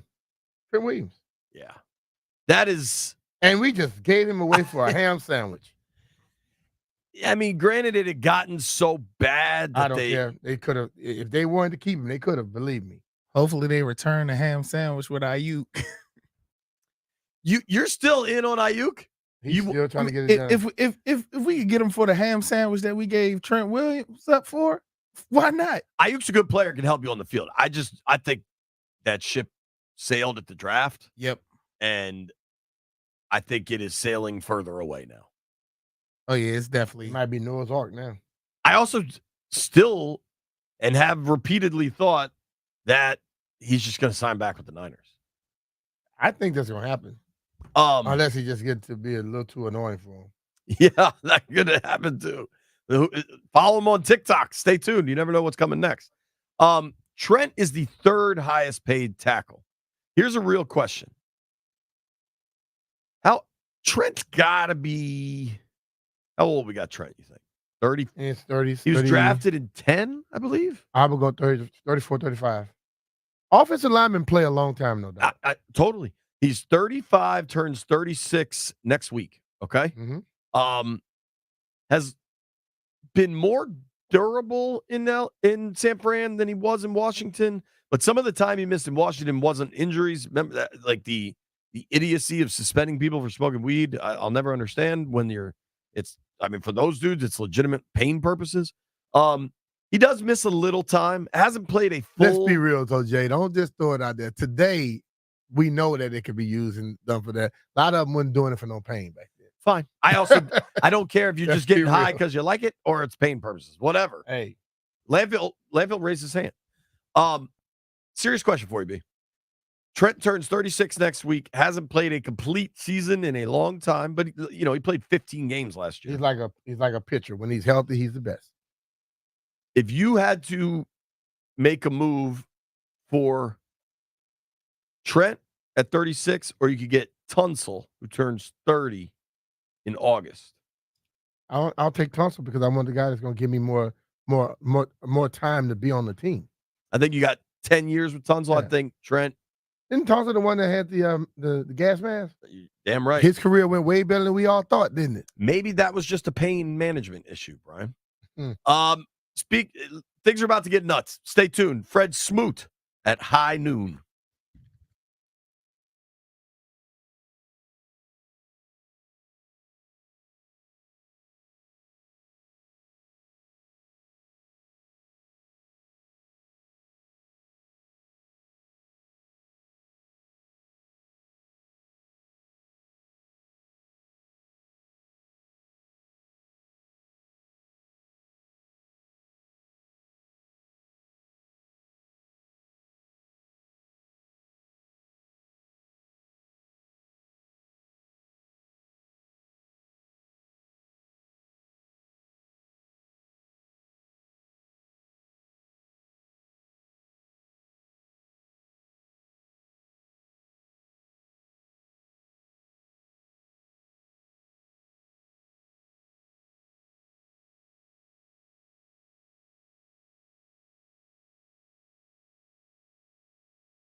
B. Mitch and Finley, high noon in the District of Columbia. Listen to me. All of the football coverage on 106.7 The Fan is presented by T-Mobile. Switch to T-Mobile, you get tons of benefits and still save on every plan versus AT&T and Verizon. Use their savings calculator to find out how at T-Mobile.com/switch. Switch. Speaking of football coverage, one man does it better than most. Our friend, Mr. Fred Smoot. Fred, what up, man? How are you, buddy? Hey, what's up, fellas? How y'all doing? Why it take y'all so long to have me back on, man? What's going on, big head? Because you disappeared. Oh, no, not really. I'm in Mississippi right now. You know, I'm here because my son turned his back on the family, so he has orientation at Ole Miss in a day or two.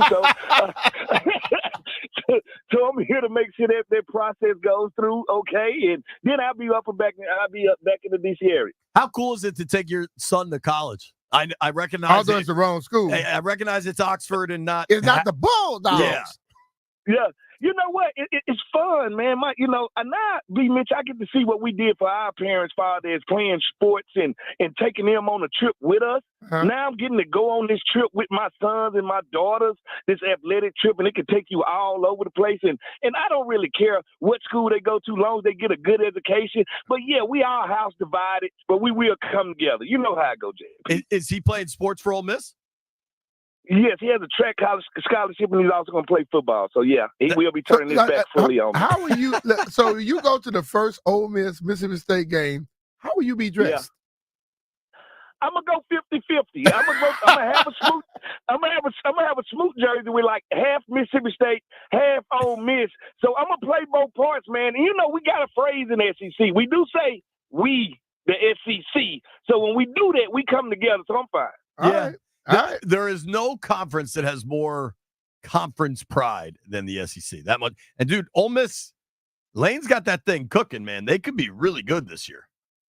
Well, you know what? Every time Ole Miss is picked to do great things, they fall short. All right, so I want y'all to keep putting it out there that Ole Miss supposed to be one of the better teams in the SEC when you're forgetting that Texas coming. You're forgetting that Oklahoma coming. You're forgetting that there's no East and West anymore. So now everybody plays everybody. It's going to be a gauntlet. And I don't know if Ole Miss has the stamina. I didn't say the talent. I didn't say the coaching. I don't know if they have the stamina to complete you're that. A parent, man. You got to cheer for your son, bro. No, my son turned his back, B-Mitch. He knows that when you play sports, it's about 4 quarters in the winter. I wish I was LeBron. Because if I was LeBron right now, I would have wanted to play against my son, not with my son. I'm with you on that. Hey, Fred, let's switch gears, man. Congrats to your boy. That's really cool. There's a bar there in Oxford called the Library. If you go to the library, I heard of it. You got one of them in Philadelphia too. Ask for JD, John Dessler. He'll take good care of you. All right. It won't be no books being read in there. I heard there's no books in there at all.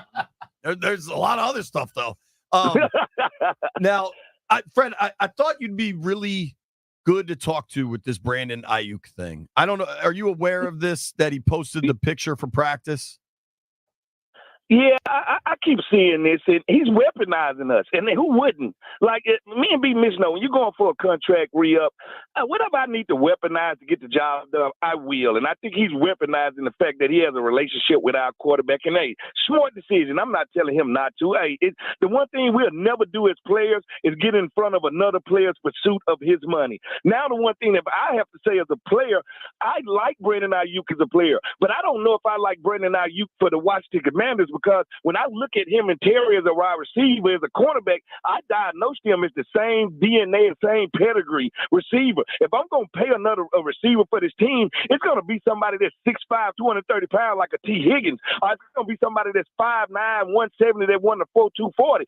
It's going to be the opposite of my number one that I have right now. I need something different. I like Aiyuk as a player, but do I like Aiyuk for us?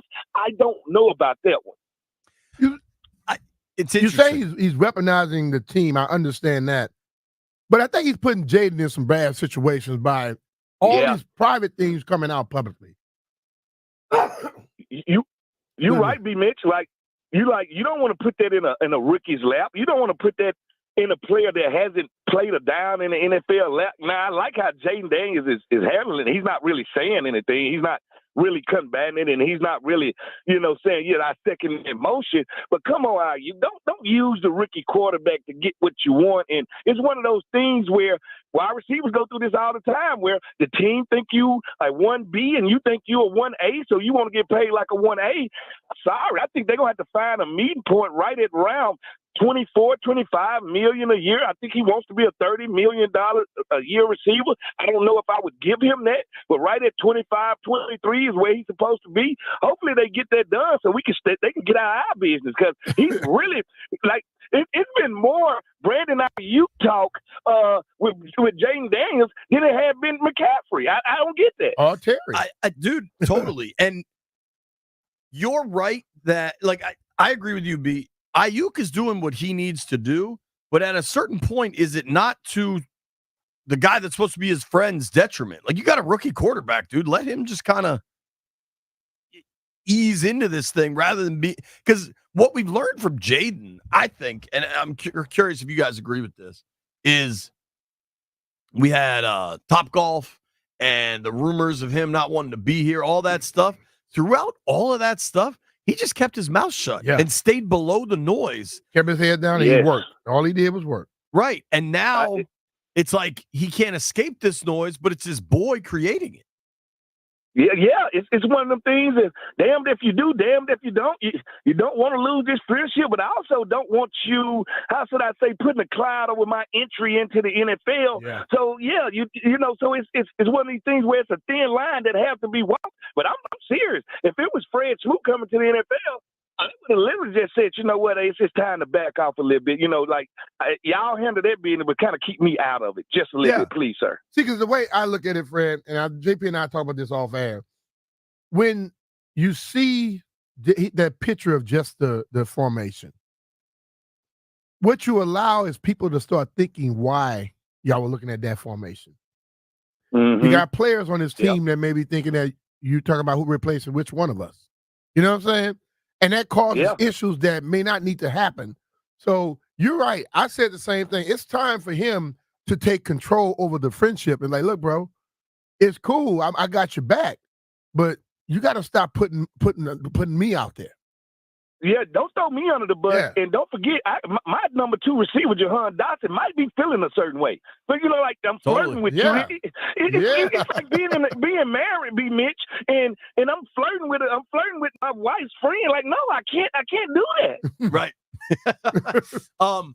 And the flip side of this is there were those pictures from Oregon. It seems like Mariota put it together just because of the Oregon connection. But you had Mariota, Jaden, Robinson, Eckler, De'Ami Brown, Jahan Dotson, to your point. I think Cole Turner and John Bates were there. And it's never, whenever I see those things that somebody organizes, it's awesome whoever's there. I'm never worried about who isn't there. But, that should be the cool offseason story, not the continuing melodrama of Brandon Aiyuk wanting a new deal. Yeah. Well, you know what, fellas, this is to their detriment to our moving forward in progress. We stole your GM. You're running out of cash. Your tackle is the highest paid tackle. Your middle linebacker, the highest paid middle linebacker. Your running back, the highest paid running back. You got to play a wide receiver. And you got to play. Thank you. Applause to the demise of the San Francisco Gold Diggers. I don't care what goes on in San Francisco. All I care about is what's going on in Washington, and the arrows are pointed different. We're going up. They are Super Bowl or bust, so we'll see what happens. We know this, B. Mitch. They cannot pay everybody. We know that for a fact. Sure. Yeah. Speaking of teams I don't believe you like, Fred, are you enjoying the fact that the Cowboys will be going into training camp in just a few weeks with a receiver probably holding out in CeeDee Lamb? Micah Parsons may or may not be coming to town, who's probably their best player. And, Dak's in the last year of a contract, too. And then they got Zeke back. So good. Yeah, they got that old lawnmower back. You know how you get your lawnmower and you work on it for a while, then it finally crank up for you, cut half the yard, and it turn off. Thank you, Zeke, for coming back. All right, listen, I enjoy what's going on in Dallas right now because it's one person's fault, and that's Jerry Jones. There's one person's fault because he has this time frame connected to his time frame, and he's do or die or bust when it comes to this team. Think about it. If I'm him, I got to take one of these guys off of my list of I got to pay somebody. And I don't know if that's CeeDee Lamb or Micah Parsons. But guess what? Both of these guys will be in the top 5 of their position when it comes to being paid. You want to talk about running out of money. The Cowboys are running out of money. They're running out of favor, and they're running out of time. Thank you, Lord. Dude, they are in a really precarious spot because I think it's similar to Aiyuk, the Lamb situation, and I think Lamb's been better than Aiyuk, but No, Lamb's is better. Lamb is a complete wide receiver. That's what I'm saying. Would you pay JP? Would you pay Aiyuk and Lamb the same amount, like $30 million a year? Would you pay them the same amount? No, I wouldn't. And what makes it interesting is because of the quarterback model, where whoever the next guy is up breaks the record. Right? That's just what we've become accustomed to. I think receivers want that to happen, but none of them deserve Justin Jefferson money. No, they don't. I tell Tyreek Hill money, to be honest. Yeah. You know, if you're Tyreek Hill and you watching Jaden Waddle make more money than you, knowing that defenses really get ready for me, that will open up Jaden Waddle. Like, yeah, I'm going to get read up too, and that's the battle that the NFL is about to have to go through. Totally. We're getting to these contracts being very much NBA-sized contracts, but you can only have so many of these contracts on your team, and the meat of the team is not the first player on the roster. We're only good as the 53rd person on that roster. Sure. And well, and dude, think about, I think, so Jefferson got paid, obviously. Maybe Tyreek does rework his deal, but when Chase comes up, I think he breaks all of it. And honestly, yeah, he does. Chase is probably my one of all of them. He's got to do more than he got to do more than Jefferson. But and he has potential. I don't think so. I just think he's regarded so high up there, and he's so much going to be a priority for the Bengals. Like, the one marriage they do not want to break up is Joe Burrow and Jamar Chase. Like, they're looking forward to having that marriage for like 13 years. So they're going to pretty much pay him anything. You want that to be Montana to Rice. You want to have that forever. Yeah, you want to have that forever. And whoever be your John Taylor, that could be a revolving door, how they feel. Sure. Talking with our friend, Mr. Fred Smoot. Of course, you can follow him on Twitter at FSmoot21, Sean T. I want to circle back to something. You mentioned a guy, Luke McCaffrey, earlier when we were chatting about, what Jaden should be talking about versus what we are talking about. I think I remember you saying you really like Luke and are intrigued by kind of his potential. Mm-hmm. I'm always intrigued by offensive guys that play multiple positions. This guy played quarterback, running back, wide receiver, return kicks. These guys, they create problems that you can't really quantify when it comes to defense, because we don't know where you're going to be lined up when you come on the field. Your chances of being all over the field are very high. And if you played running back, that tells me as a wide receiver, when you catch 5-yard hitches, you have the ability to turn this into a 50-yard touchdown, because you have the ability to break tackles from linebackers. So breaking tackles from DBs are a lot easier. He's a lot bigger than you think he is. Yes. He's a lot stronger than you think he is. And he's a lot faster than you think he is. And he comes with a built-in football IQ. And the one thing I see when I'm going over there to do my shows and do my early morning shows, if Jaden is over there at 5:30, Luke is pulling in there at 5:45. Like, they're not tied to the hip. And I know if you ever want to get paid in this league as a wide receiver, tie yourself to the hip of a quarterback, and that's the quickest way to get paid. And I'm sure Ed McCaffrey told him that. Stay in his hip pocket, learn everything he wants you to do, learn where he likes to throw balls, the fade route, learn where he wants to come back, learn everything that quarterback likes, because if you do what the quarterback likes, you become a wide receiver delight. And that's what happened in this game. And I think McCaffrey he's going to move along faster than everybody think he is. I think a lot of the talk with Aiyuk comes up because Terry has proven who he is. Jahan had a great year his first year, then he came back the second year, fell off a little bit. And then you mentioned Luke. Do they have enough talent elsewhere?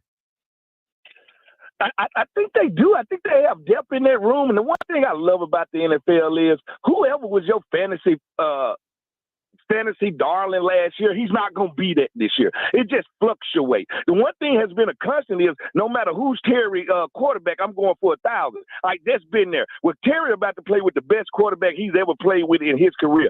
Jahan, I love the fact he's motivated by, I had a bad year. Nobody respects me. Nobody's talking about me. Self-motivation. I love that. Luke McCaffrey, nobody even think that I should have been drafted. They think I got the Bronny treatment. I have to show them that I'm better than that. So, like I love a roster full of guys I'm playing because I got to represent this team, but I'm also playing because this. So I like guys to be pissed. And that's when I first met B. Mitch, he had a Philadelphia Eagle jersey. I almost threw up in my mouth. But the first time I played against him, he was pissed. And I was like, why is this dude so angry? And he was just angry for the fact that if we're going to play football for 4 hours, I'm going to be angry. But then he'll shake your hand at the end of the game. Smile. I said, I don't know what to do with this man. Fred, so you mentioned Jahan there, B. Fred, I'm really curious. We can maybe put Dotson aside because that offense was just so broken last year on 100 different levels, right? But Dotson did have some bad drops, so we can't just exonerate. But the past of the last few first-round picks this team has taken, 2 of them were defensive players, Jamin Davis, Emmanuel Forbes. At this stage, Davis hadn't had the career anybody wanted. He's been better than kind of the narrative on him, but it hasn't been consistent. Forbes had a really bad rookie year. There's no way around that. How much better can this staff, you've got veteran coaches that track records of success, how much better can Dan Quinn, Joe Witt make guys, especially Forbes, considering the success they've had in defensive backs in Dallas?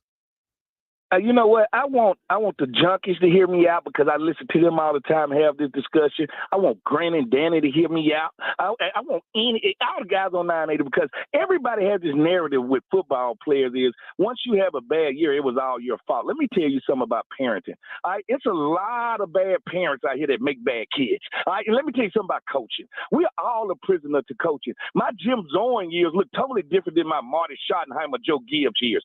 They look better because I was well coached. I was well prepared. I was ready to be on the field. We had a plan of attack. When you tell us as cornerbacks and linebackers to go out there and just use your talent to win, you can't do that in the NFL. The NFL is about the pen and the paper, the chess match. What makes Belichick better than other coaches, he over-prepared his players for certain positions. When I played for Joe Gibbs and when I played for Greg Williams, I was over-prepared for the game, so we played fast. I felt so sorry for James Day. I felt so sorry for Emmanuel Forbes, watching him just be put out there, not coached, not game plan, and be treated like a dog. I promise you, what y'all about to see from them in this Joe Witt defense, they don't practice the same. They don't meet the same. I watch these guys. I talk to Defoe coming out. He's like, man, I've never been a part of something like this in my life. I'm telling you right now, kids are usually not bad, but bad parents guarantee bad kids. Well, kids become what you allow them to be. Kids become what you allow them to be or what you guide them to be. And I know everyone talk about how laws and rules have changed these days. Nah, if you're consistent, they follow it because a lot of these same players were talking about, I never had nothing like this. They were the same ones talking about how hard they were working. Wasn't working hard. Yeah. They were comfortable. And now they're going to be uncomfortable, which might make them a little bit happier at the end of the season. No, uncomfortable is what you want to be, on edge. Like go. The one thing I used to love about Greg Williams, he used to say, guess what? You are the starter for this week. Like, y'all have to earn being able to start. So if you started for Greg Williams for 17 weeks, you earned it week in and week out. We had no S10 starters. Yeah, I think one of the things that B always pointed out is if guys are not like last year, every time somebody blew a coverage or got beat deep, they were back on the field the next week. With Greg, they wouldn't have been back on the field. Yeah. No, they wouldn't have been back on the field. And he would have stood up and told you at the locker why he wasn't back on the field. Fred, enjoy Oxford, dude. Thank you for making time for us. We appreciate it. Man, you got to cheer for your son, Fred. Man, listen. The day blood is thicker than that money that they gave you to go to the Mississippi State. The day I say hot and toddy is the day I turn in my Bulldog card. Jeff, do you want to say goodbye to Fred as Fred? All right, Fred Smoot, the mouth of the South. Thank you for coming on. Hey, Jeff, you be quiet, Jeff. Because that freestyle battle you had, you let down the whole community. I just want to let you know that. I did. I take that one. I take it. Thank you, Fred. All right, Fred. Take care, boy. Appreciate you, man. All right, fellas. Later, man. That is our guy, Fred Smoot. You can follow him at FSmoot21. Sean T. A debate I never thought we would have. What is the appropriate amount of times to shower in a week? Nobody go anywhere.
talking about how much they loved getting to hear from Fred. Did you watch any golf yesterday? Did you watch any of the John Deere yesterday? No. Did you see what I actually was trying to be in the John Deere. What the hell does that mean? I was playing myself. I played.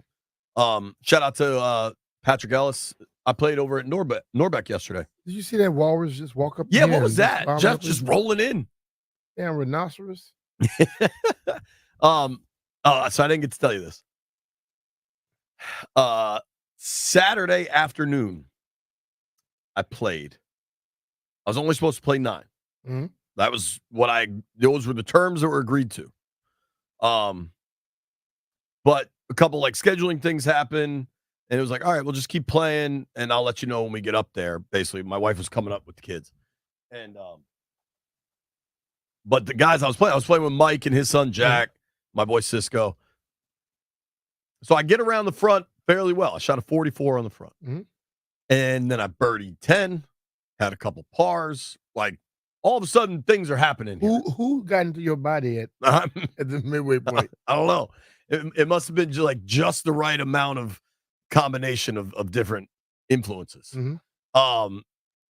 And had a bogey on 14. We're coming through the tunnel to 15. But at this point, everybody's starting to get texts from their wives about where they're supposed to be. Golf's kind of going a little longer than expected. The kids are at the pool. People are hungry. It's very hot outside. There's a lot of action. But I'm kind of, Mike had the scorecard. I'm kind of checking in with him. I'm like, hey, where am I headed here? Like, how's this look? And big mistake. No, we weren't able to finish the round. See, man, y'all got to learn how to. I figured you wouldn't like that. Y'all got to cleverly lose your phones or make sure people understand that you can't be on the phone on the golf course messing up people's rhythm and stuff. But the problem was that we were only supposed to play 9. I forgot it was on silent. So I now who knows? I had 3 holes left. Who knows how they would have gone? But if I just bogeyed out, would have been my best ever round. Actually, this question over there. It will upset anyway. I put the 44 in. I put my 9-hole score in. Upset anyway, right? No. The worst part about it. We'll finish up that damn round. Be done with it. I got in, and Lauren's like, "Oh, how was golf?" I was like, we came in after 15." She's like, "Oh, you could have finished." See, this is the problem. I mean, see, that's what I'm saying, man. Mike, you listening? JP, listen to this. Sometimes, man, you just gotta ask for forgiveness and not permission. I think you're right, man. Just you finish that round up, you'd probably be sitting on there today. You could have gotten a par birdie. However, here's what I do know, Landfill, and tell me if you agree with this.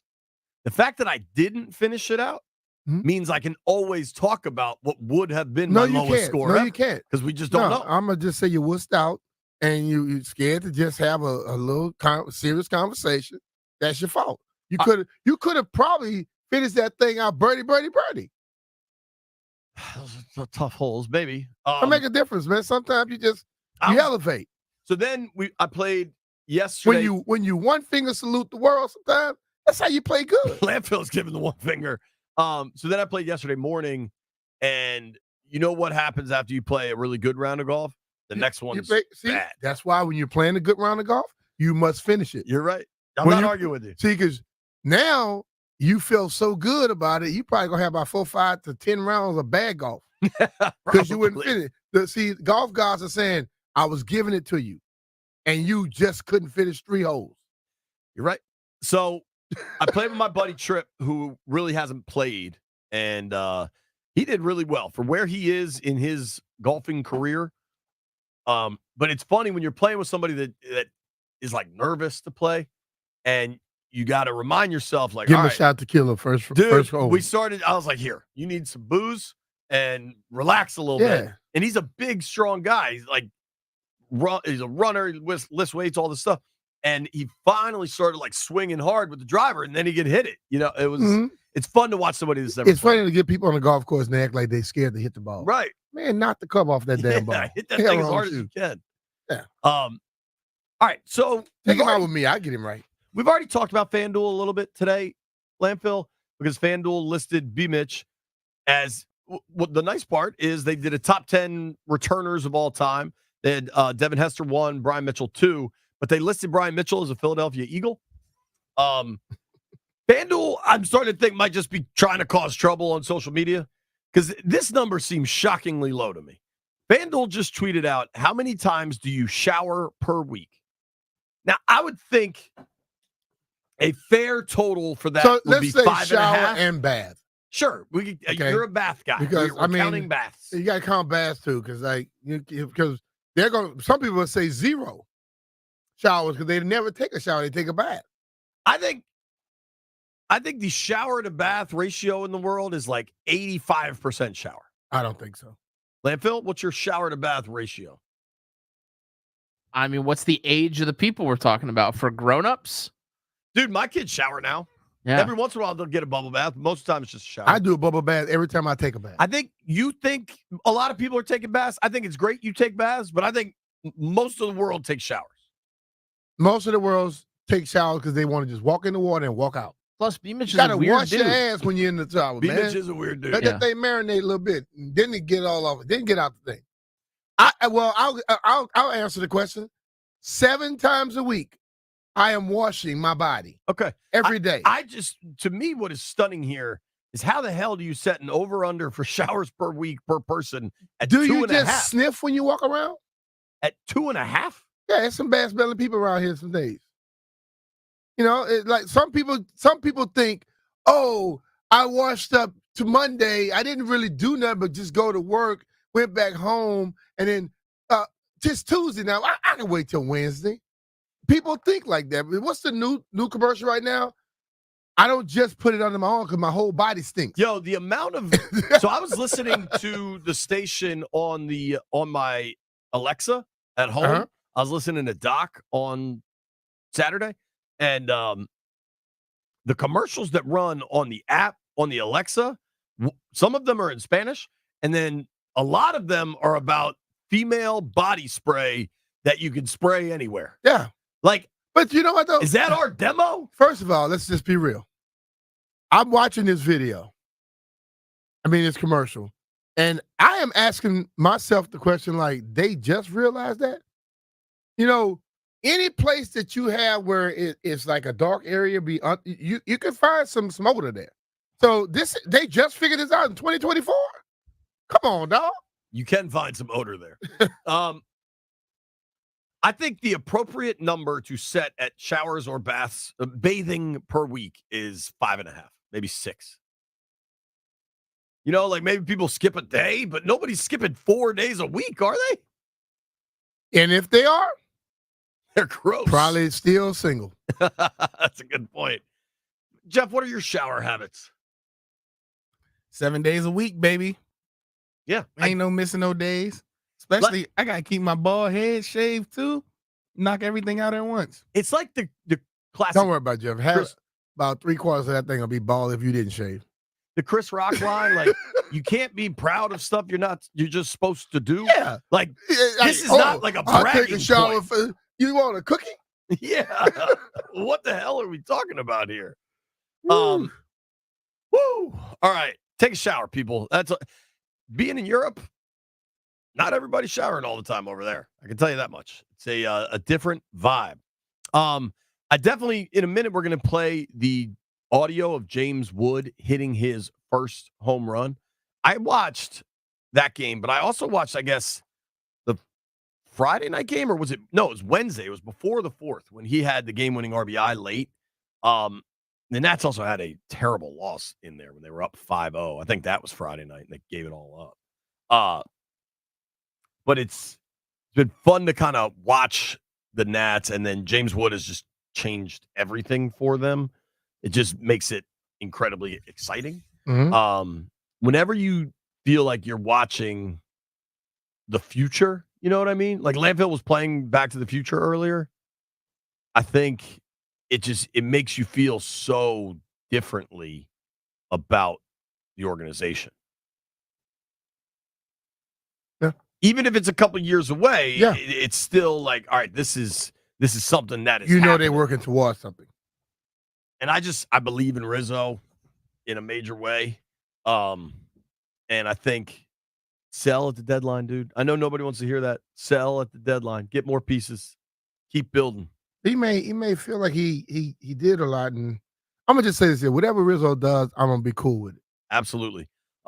Now, before I forget and you yell at me, B. Mitchell Finley is brought to you by Rude HVAC Equipment. Head over to rude.com to find a contractor near you and available tax credits and rebates. RUUD. And what is that, Brian? If it ain't rude, it ain't right. James Wood, audio hitting bombs. Next.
B. Mitch and Finley, 1067 The Fan. There was something really sad over the weekend that I want to make sure we take the time to honor and just send our best thoughts. There was a car accident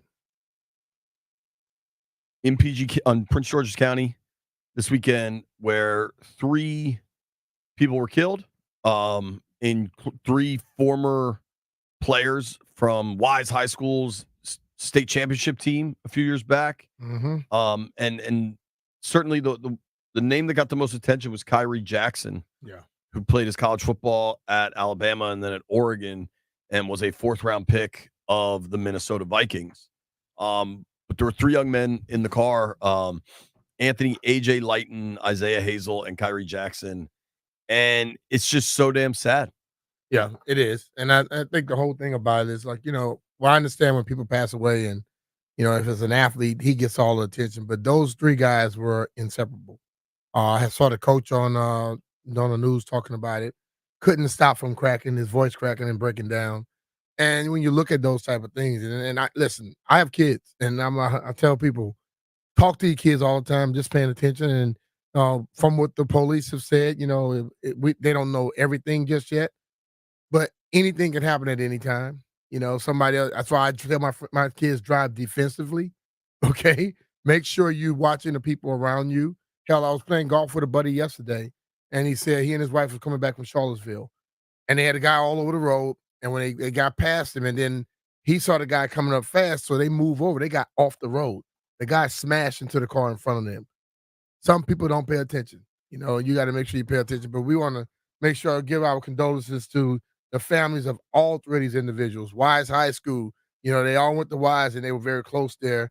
And they have a vigil Friday, July 12th at 7:00 at Wise High School. So make sure if you know this family, know people around, and you want to go out there and show your support, go to Wise High School, 7:00 Friday night. Jeff, you seem to know everyone. Is this anyone in your circles impacted? Obviously, just a tragic accident. Yeah, I have a couple of friends who were related to them. And AJ played at Bowie State for a short time.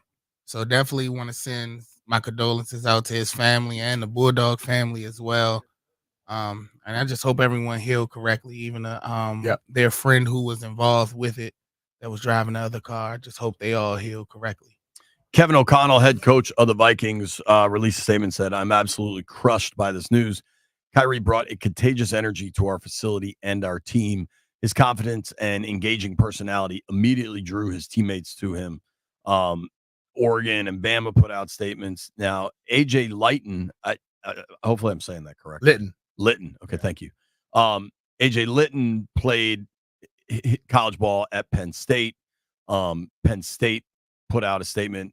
Just, we mourn the loss of former Nittany Lion AJ Litton. Our thoughts and prayers are with his family, friends, high school, and all involved in the tragedy.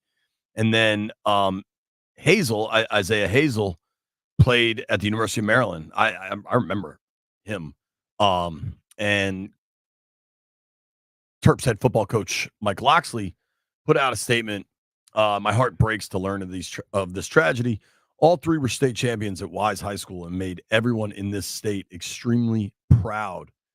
Isaiah was the first recruit to commit to the Terps when I took over and gave his all to this program. Our thoughts and prayers go out to all of their families during this extremely difficult time. It's just so sad, dude. And we don't know many of the details surrounding the accident. Is that accurate? And I'm not even sure that I want to know them. It's like you said, and young people in cars, old people in cars, it's dangerous out there. And you hope that people can just be safe going forward, man. It was just such a sad thing.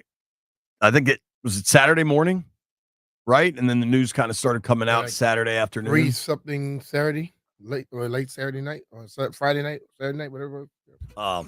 You just, now I don't want to, if other people were hurt or injured, certainly hope they're okay. And folks, I mean, the Governor Moore came out and talked about this. This was like the level of the governor said Maryland is heartbroken over the loss of Kyrie Jackson this morning. Graduate of Wise High School and an NFL draft pick. Kyrie was a true talent who touched so many lives. We mourn him and the 2 other souls lost in this crash. This kind of spread far and wide, and you hate this for any young person, but a person that has so much ahead of them, man. It's yeah. And dude, there are car accidents all the time, and they're all awful. We're not here to, rate or dispute the calamities that happen out there. It's just a sad story. Give everybody the vigil info again. It's at 7:00 on Friday night over at Wise High School by the football field. Okay, Wise High School, Upper Marlboro. Yeah. So if you want to go share your thoughts and condolences, you can do that. We're gonna keep this thing going though. We're going to go back to some baseball conversation and then some more football conversation. We are lucky that a guy like Barry Svrluga is smart enough to kind of cover the whole gamut of things. Maybe he watched the John Deere Classic. I can ask him. Barry Svrluga, Washington Post, will join us next. Nobody go anywhere. You are listening to B. Mitch and Finley on the Fan.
any of them are in the Ashburn offices right now, but those people saw it and they're pissed. They're like, what is going on here? Stop with the clown nonsense. Right. But you can't, in a way, you have to just say to like, Jaden, like, look, it's not necessarily your fault. I mean, you might want to say like, well, what are you sharing about our all 22, view with a player on another team? That might be a reasonable question, but unfortunately, you probably have to have not a scolding conversation, at least like, hey man, there is proprietary stuff here, and I know you have friends that go back a long way, but like, we got to keep things in house. Like, it's kind of silly that we even have to have that conversation. Yep. So hopefully by training camp, this is like a non-issue, and Aiyuk's got his deal with the Niners or doesn't have it, but it doesn't have anything to do with the development of Washington's franchise quarterback. Yeah. Go on and sign him, get him going. Yeah, I'm with you, man. We're talking with our friend Barry Sverluga here on the BetQL guest line. Sports betting has come to Maryland. Don't place that first bet without checking with BetQL. BetQL analyzes every game to find you the most profitable betting opportunities. Get 3 free days of BetQL access by downloading the BetQL app or visiting BetQL.com. You can follow Barry on social media at Barry Sverluga, SVRLUGA. B, I don't know if you've seen this yet. I just saw this just a few minutes ago. So for the Ryder Cup that is next year, that's Bethpage, right? That is Bethpage. Mm-hmm. There had been I think, Barry, and you know this world better than me, but there had been a pretty big assumption that Tiger Woods would be the Ryder Cup captain. But the news just came out today that they've actually selected Keegan Bradley. Yeah, I just heard that. Yeah, what's that all about, Barry? So my understanding is that maybe Tiger turned it down, and I don't know what goes into that. Like, is he thinking? I mean, he can't think he's still going to be playing in this thing. I think, put this Tiger aside, Keegan Bradley seems like a really weird choice to Very me. weird I mean, to me. won the 2011 PGA Championship. He did a big dip down and came back. He's a solid tour player who takes forever to hit the ball. But if I'm not mistaken, I think he's only been on one Ryder Cup team. I could be wrong about that. But that's my off the top of my head memory. No, I'm looking at last year he kind of got hosed. He got hosed for the Rome one. So the only way to think of it might be that it was such a disaster with Zach Johnson, who's, a company man, like was going to pick from the old boys network. And that did not work in Rome. The U.S. got housed.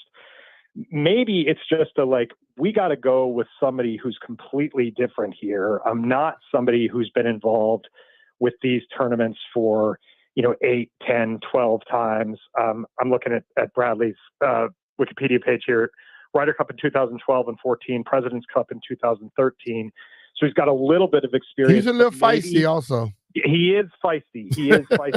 So maybe getting someone from outside the clique of, Spieth and Thomas and Sam Burns and Scheffler and that, and throwing a different set of eyes on it might make some sense. He is, Brian, you mentioned feisty. He's from New England and he played his college golf at St. John's, so he might be able to tap into some of that New York energy that's going to pulse through this thing. I mean, those crowds might be uncontainable. But my first blush reaction was, Keegan Bradley? Really? That seems strange. Yeah. Maybe I'll come around to it over the next 18 months. No, I had a similar reaction, but I didn't think about because he's at Celtics game. Like he's a sports guy, and maybe he can handle that Northeast energy that will be wild at Bethpage. It will be wild. Have you ever played Bethpage, B? Yeah. What's it like? Can you pack that place in? Like, is there room for galleries and stuff? It got room for galleries, but it's going to be very packed. Yeah. Oh, it's a big. It's huge park for sure. I mean, I've been to four or five Open courses. Yeah. I mean, I've only played the red. They played the black is the premium course, but it is a big piece of property. And I can't imagine what those crowds are going to be like, because they're wild for the majors that they've had there, a couple of U.S. Opens and then a PGA that Koepka won. they're booing Sergio. They were really big Phil fans back in the day, like just rowdy, raucous, almost like not quite, but almost putting like the Phoenix Waste Management crowd on a major championship. It's pretty wild. I've been to that Waste Management. That'll be nuts if it's a Ryder that Waste Cup Management is crazy. While we're talking golf, what is the latest? Is there a latest between the Live PGA nonsense? I was just thinking about that today, and I think it's just kind of it's not a tragedy, but it's kind of a joke that, we're more than a year, we're 13 months after this announcement from Jay Monahan that they were joining forces with the Saudi Public Investment Fund, and we're going to solve all this stuff. And there really is no They've done nothing. blueprint. They've got nothing. It leads you to believe that there's no path forward, that Live is going to exist, and that the PGA Tour is not going to get the funding from the Saudis, which morally I'm fine with, but where are they going to get their money from? They've involved the Fenway Sports Group and a bunch of different investors from outside. Is that going to be enough to compete for talent? Because Live has proven that, well, I don't like their product, and I think it's kind of tricked up. They can take talent from the PGA Tour. Is the PGA Tour going to be able to fight back financially? There's more questions than answers, period. And it just leaves golf in kind of this, middle space where you don't really know, other than the Open Championship, the majors are still great. You don't know where it stands from week to week, and certainly not from year to year. And if the people I've talked to have said that when and if they do come to an agreement, it's going to take a year's or more than a year's time for it to go into effect. Because if you recall, like all the agreements for tournaments next year, they've got to be on the calendar and on those clubs and on those sponsors' calendars, right? Not just like a week before, but like there's got to be a long run up. So now you're talking like, if they do solve it, is it not going to be till 2026? It just seems to be way more dragged out than it needed to be. Totally. It's that whole deal is just weird. And where you always talking about self-preservation. Seemed like the PGA people were like, "Oh Lord, we're about to lose. Let's get something." Well, and like Phil was right, on some of it. They were all of a sudden able to come up with a whole lot more cash. It's just Phil was right on more than we want to admit. But I also think that ultimately for the Live guys, other than the Koepkas who can really still rise up for the major championships, and obviously Bryson has put himself back in that category. I mean, what happens to Jon Rahm now? Like he just missed the last major with an injury, but he knows in his heart and mind he's not as relevant on the world golf stage as a Live player as he was as a PGA Tour player. Like, do these guys take the money because it's generational wealth and they can't turn it down? That's not responsible to their family, but then have their legacies irreparably damaged, not necessarily because it's Saudi money, but because they go play on an irrelevant circuit in weird, all over the globe where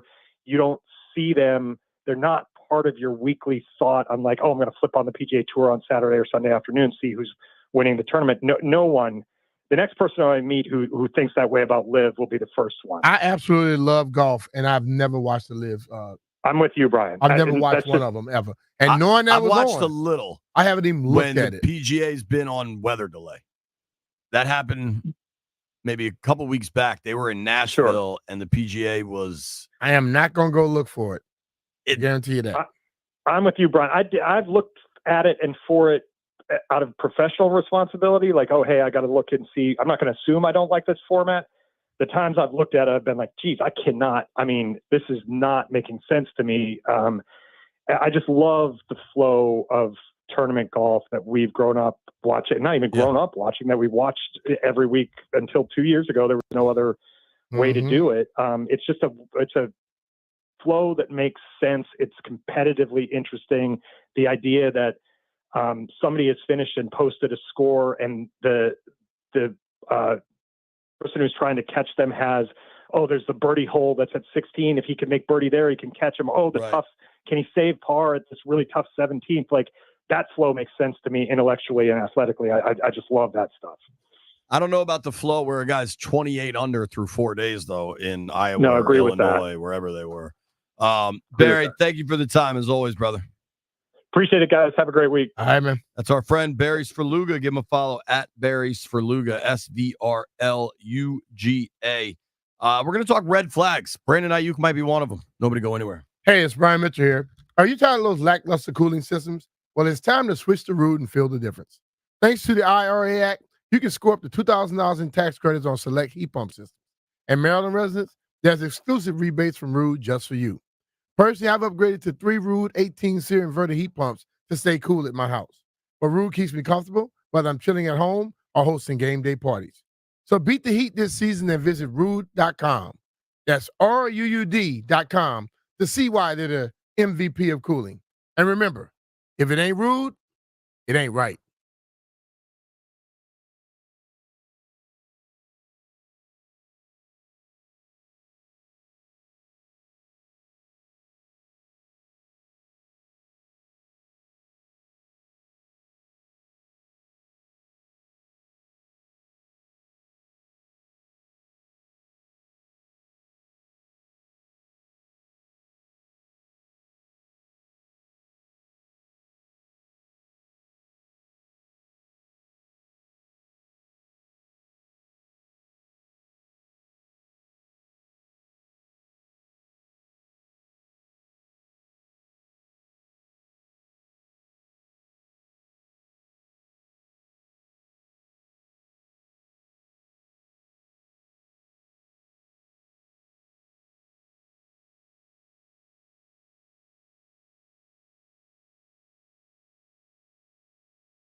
All right, folks. A lot of reasons to be excited about the Nats long term. But here's a quick dose of reality for all the DC sports fans. Okay. I just got these odds emailed to me. Okay. The odds of the Caps winning the Metro Division next year, 20-1. Second worst in the division. Only Columbus is worse than them. Mm-hmm. Do you want to guess the odds of the Wizards winning the Southeast next year? 50-1. 250-1. Damn. The Magic, the Heat, the But Hawks. to be honest with you, I'm not shocked by the No, end of that. But in hockey, I'll tell you this. If anything can happen that they don't expect, it's hockey. Yeah, man. In hockey, you never can know. see some strange stuff. You never know. All right, here's what I want to do. I want to go around the room, scale of 1 to 10. I'm going to read a red flag for an NFL team. You tell me 0 to 10, how big of a red flag. Okay. I think the second best quarterback in the NFL is Joe Burrow. I don't think, for me, there's not much of a debate there. I think Burrow is really, really good. But you got to be honest at this point. He has to stop getting hurt. He's 4 seasons in, and 2 of them have ended with season-ending injuries. Mm-hmm. Blew out his knee as a rookie, broke his wrist last year. I think Burrow is an outstanding player, but at what point is the Burrow injury situation a red flag for you, Brian? The next one.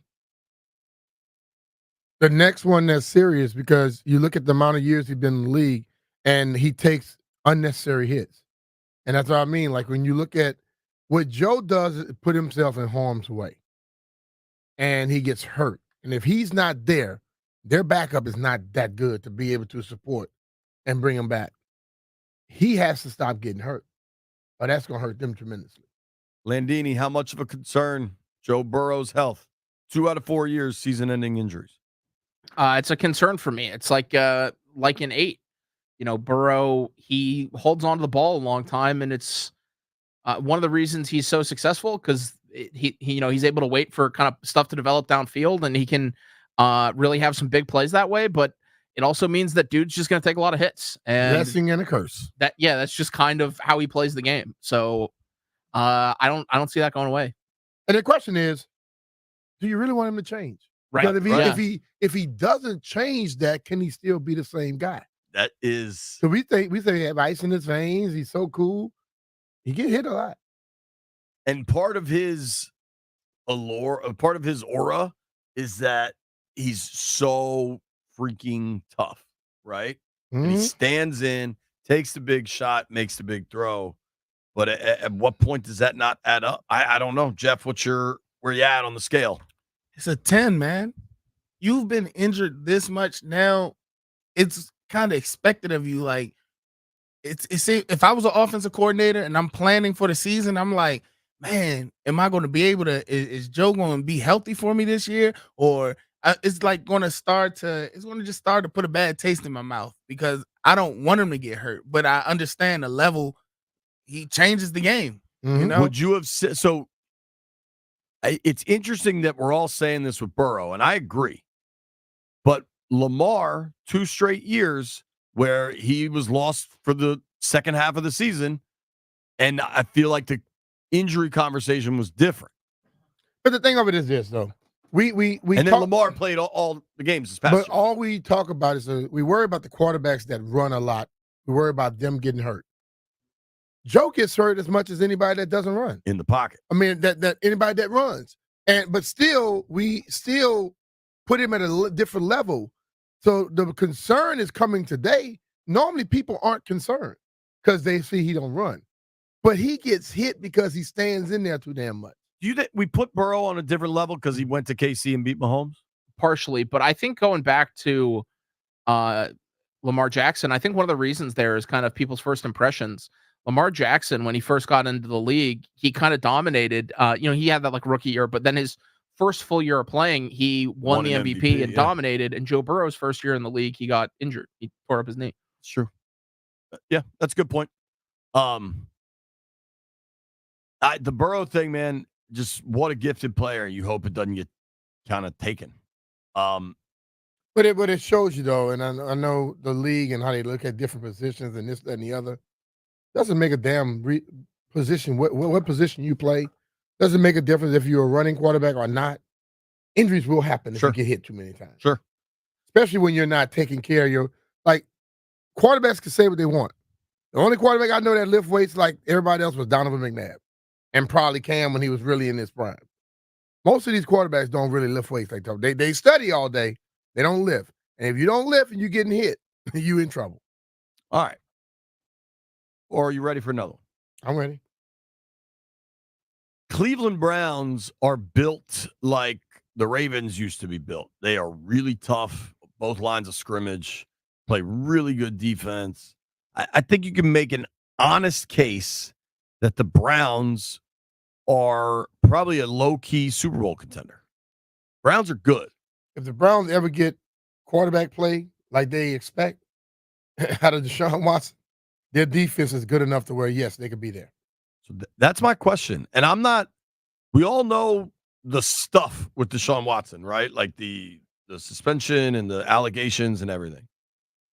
But you're now – Deshaun Watson has played 12 games in the last 2 years. Mm-hmm. That's just regular season. He's played 12 out of 34. He's completing 59% of his passes in the last. One of those, he had a suspension. Yeah, yeah. But then I think he got hurt on the back end of it. Yeah, but that normally happens when if you play football and you don't all of a sudden play and then you get back out there, you are going to get hurt more than likely. What's the level of red flag specific to Deshaun Watson? You just said it. If they get good play from him, if they get good play from him, I think it all rides on what he's doing. So I'm gonna say it's going to be about a 9. He has to play well for them to get anywhere they want to go. And I think because there's so much stuff there, we don't talk about how this shoulder injury has been a repeat problem for him. And it's multiple surgeries on his throwing shoulder, I believe. Landfill, where are you at on Deshaun Watson? I'm not that concerned. And the main reason why is because the Browns were damn good last year without him. So, is it likely that he plays a full season at kind of the level that we saw pre-off-field issues?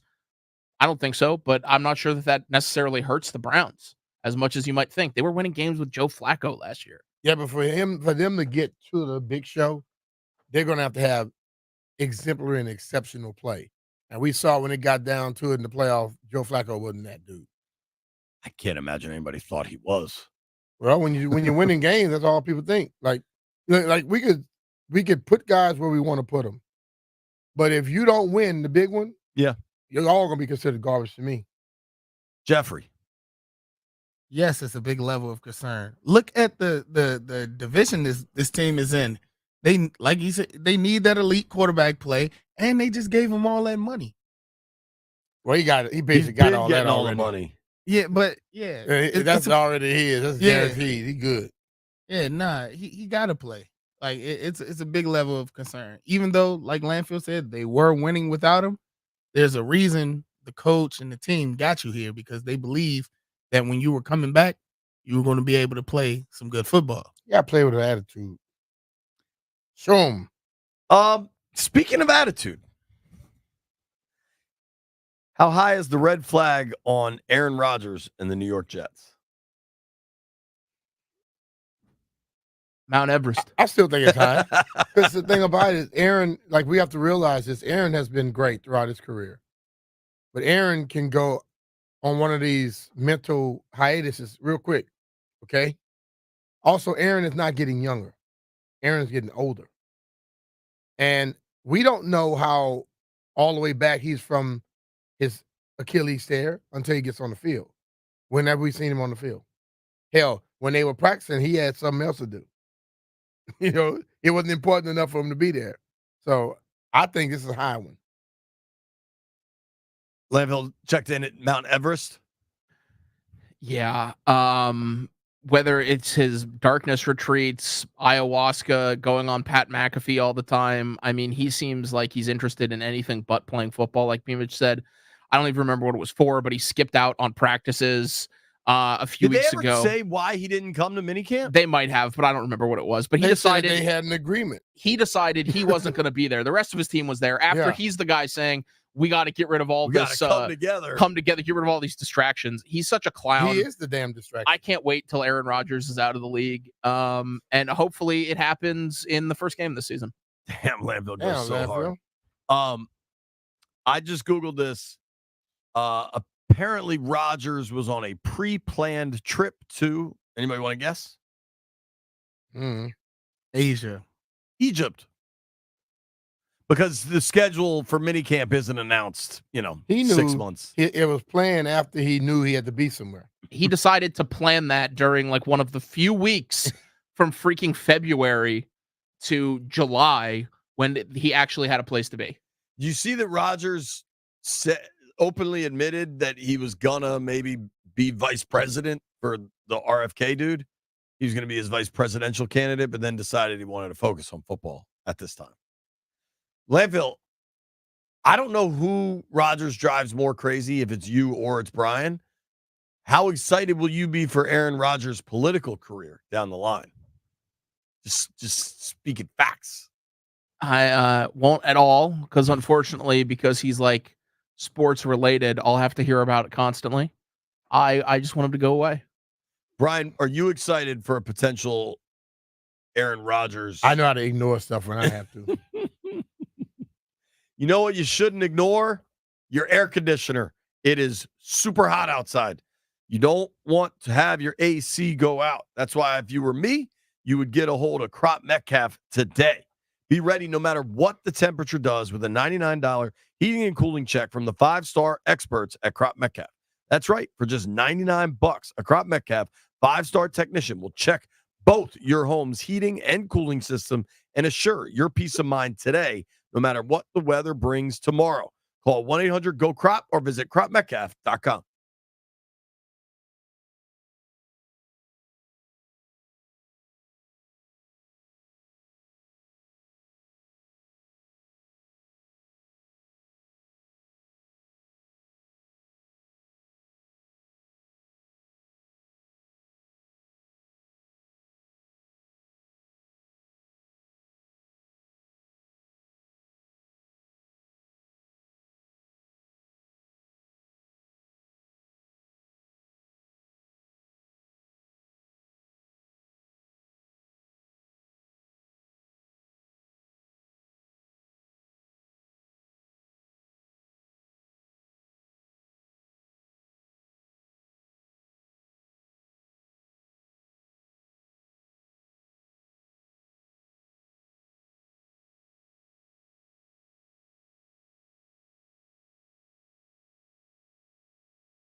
Javala joins us tomorrow. She's been texting me today. She loves dealing with this Brandon Aiyuk stuff. She's really getting a kick out of it. The Nats play at 4:00 today. Will you be tuning in to the Nats game today? What do you got going on this afternoon? Chilling. That sounds very unlike you. Yeah, I chill everywhere I go. Whether I'm on the golf course or not, I'm chilling. You playing golf today? Maybe. I got it. Shelby I has, always dress for the occasion. Did you notice I comb my hair and have a collared shirt on today? I'm not dressed like a total bum. I mean, you got to go to work. I have to do an interview, but then I got to get out. Shelby has golf tonight, so I get to walk around with junior golf. You get to walk around with the best golfer in the Finley family. She might be. I think tonight might be their it's every week they give it like some form of tournament, but I think tonight might be the championship. So it's a big one. Oh, big one. Let's go, Shelby. Knock it out. Dude, it's gonna be. What do we know? What night Hard Knocks is on? Is it on Tuesday nights? Okay, I can't. I found myself. This is how deprived of like stuff to watch I am. I found myself rewatching Hard Knocks last night, and then I had a tough decision to make. At the same time, 2 movies were starting: Wolf of Wall Street and Die Hard with a Vengeance. You saw both of them already. I've definitely seen both of them repeatedly, but I wanted to watch one or the other. What would you have picked? And what else was starting? Wolf of Wall Street and Die Hard with a Vengeance. Probably Die Hard. Landfill, what's your pick? It's more action in it. I think I would have gone also with Die Hard. Jeffrey? Die Hard for sure. I went Die Hard. I feel vindicated. Yeah, I don't want to watch The Wolf of Wall Street because, it's good, dude. It was stealing money. And anytime I think about somebody stealing my money, I want to take them out. Well, they got taken. I guess he kind of didn't. In Die Hard, they tried to steal a bunch of money, and they got taken out. This might be a hot take because I know everybody loves the first Die Hard, and people love the dumb debate about if it's a Christmas movie or not. I think Die Hard with a Vengeance is the best of all the Die Hard movies. Samuel L. Jackson's so good and funny in that movie. Yeah. You disagree? I mean, the first one's clearly the best. The third's good. It's better than the second one. The second one that's supposed to be a dullest. Second one sucks. I mean, but the first one's the best. Landfill just said sucks. It's terrible. Yeah, it's awful. The second one. The third one. Did they make another one? Yeah, they made a fourth one with Timothy Oliphant in it, and the guy from the I'm a Mac and I'm a PC commercials. That guy? Yep. Is Bruce Willis still in it? There is. There's also an F-35 jet. I never saw that one. Oh. What is that? Live Free? They've made 2. Yeah, I think it's called Live Free or Die Hard. Live Free or Die Hard, and A Good Day to Die Hard. Yeah, first one's the best, then 3. I think it's about time they find another little. I think isn't Bruce way Willis to say it like quite? No, he's a sick? little sick now. So. Well, shout out to Die Hard. Not necessarily all these new ones, but the original Jack McClane, Yippee-Ki-Yay. Let's make some bets. Heard it here first. It's got it wrong. Heard it here first. All right, new week. We're all here. Landfill's giving me the finger. Anybody ready? He's telling you you're number one. Yo, Jay. by the way, just because he's such a good friend of the program, let me read a quick text to you, B. And this is a specific betting text. Mm-hmm. Dear friend of mine, dear friend of ours, dear friend of the program, Mike Beasley. Yesterday at 4:33 p.m., he texted me 5-star pick, Yanks, first 5. You know what the score was after 5 innings of the Yankees-Red Sox game? What? 0-0.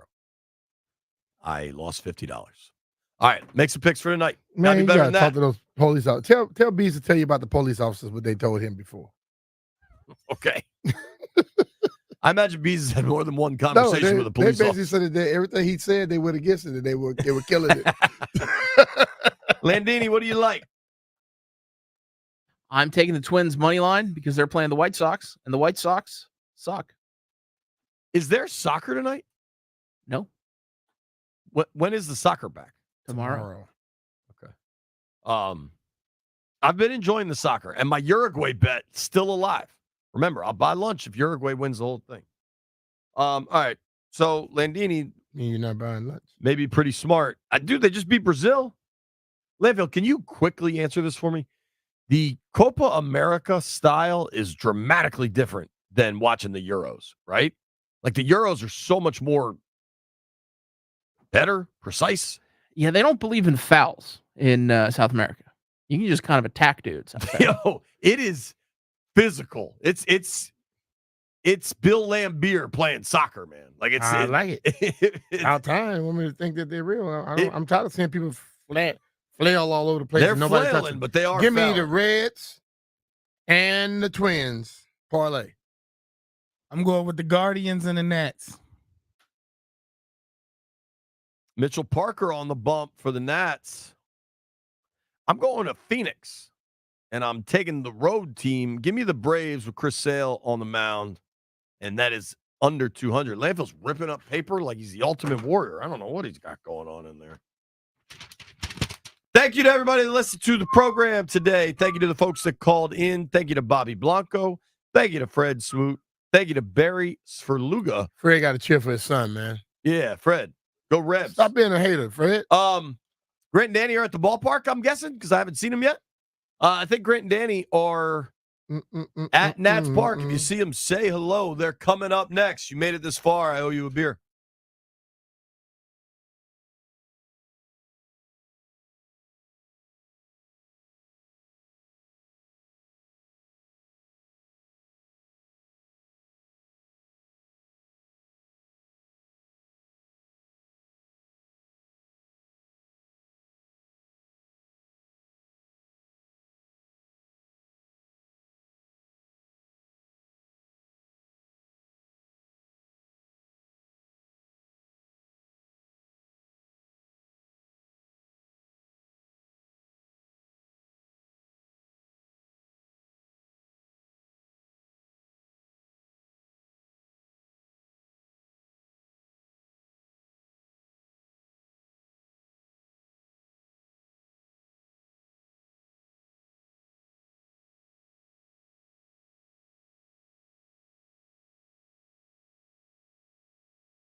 to 106.7 The Fan. We are out and about down Half Street in the Navy Yard at Nationals Park. They have a day game today scheduled for about 2 hours from right now. So it'll be a shorty, 90 minutes of power and sports banter from your pals G&D here on The Fan on what is a 96-degree, 41% humidity day at Nationals Park. Does it feel like 96 degrees? It does. Does it feel, Danny Rouillet, like 41% humidity? No, it feels like more than that. Yeah. It feels worse than that. I'm being told. I'm being told by a weather report. I'm looking right at it.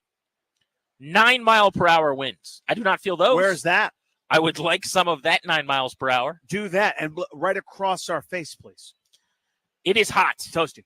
Steamy out here at Nationals Park. But if we could be positive for a moment. Please. Today's a lot better than Friday. Yeah. Today's a lot better than the weekend. Yep. It has been so gross and so disgusting. And I found myself thinking a lot about you people. And when I say you people, you know who I'm talking about. You know exactly who he means. People that when we say in the fall, this is the whole point, they go, summer's better. I love the summer. People that in the winter, when we go, isn't it nice to just be cold and be able to layer up and be comfortable? People go, summertime. The summer, based on some activities, is wonderful. Being at the ballpark, seeing James Wood play baseball, sitting at home and watching the Dodgers at night, the dulcet tones of Joe Davis taking you into the evening as you nod off on your couch. There are things about the summer that I like. You're all wrong, though. The weather's disgusting, and all of you should apologize to us today as it's close to 100 degrees again. It is so gross. I have a data point. Two things I want to offer. First, I'll give you the story of, and I still stand or even sit in disbelief. Yesterday, my oldest is on this like kind of summer soccer team deal, and each week they've had a game sort of out in Great Falls. On the way back home to Fairfax, we stop at one of my old stomping grounds, Rocco's Italian restaurant. Modern Life. Right there in the heart of McLean. Old school. Little family place, charming as hell. Everything is good. I love it there, right? So a couple straight weeks, it's like he's had games there, so we stopped by. And it's 1,000,000 degrees. I'm drained, exhausted, and sweaty just from sitting there under a canopy watching his team get boat raced. But whatever. So we stop at the pizzeria. There is a dude who comes inside, sits a couple tables down from us, probably 10, 15 years older than me, just barely able to hang on. I'm like, I relate to this person. He's so hot. He's trying to survive. He's so hot. He just wants a couple mozzarella sticks, maybe some garlic bread, maybe a little some more of the pasta dishes, maybe some pizza. I don't know his life, but he wants to cool off, wants a beverage. The two people he's meeting look to be younger than him. Maybe it's kids, maybe it's in-laws. I don't know who it is. But the woman and the man who come in say, "Oh, it's so cold in here. Do you want to sit outside?" And he goes, "No." And normally it's not my business. I try to ignore these conversations. I'm not part of this conversation. This is an A to B, and I'm seeing my way out of it. You're allowed to hear them, but you can't interact.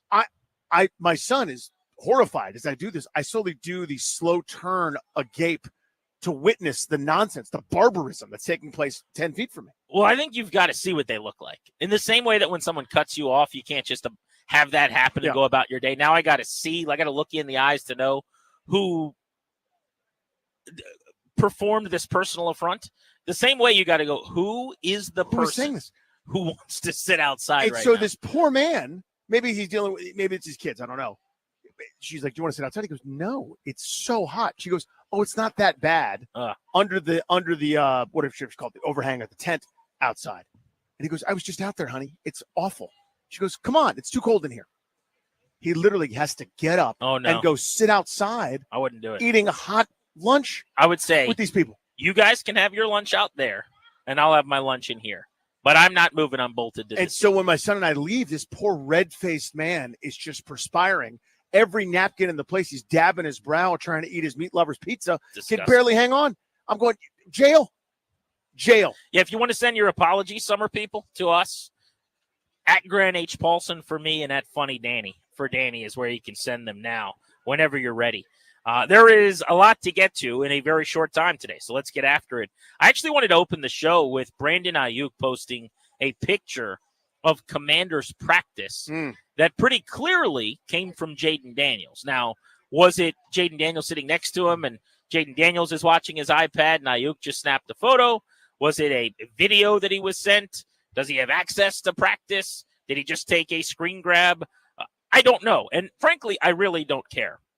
So I want to get the Brandon Aiyuk part of this conversation out of the way, because I think too many people are focusing on Brandon Aiyuk wanting to be traded and what his end game is here. Because we're in Washington, D.C., the nation's capital. And the part of this dialogue I think that matters to us is the Jaden Daniels part. So quickly on Brandon Aiyuk.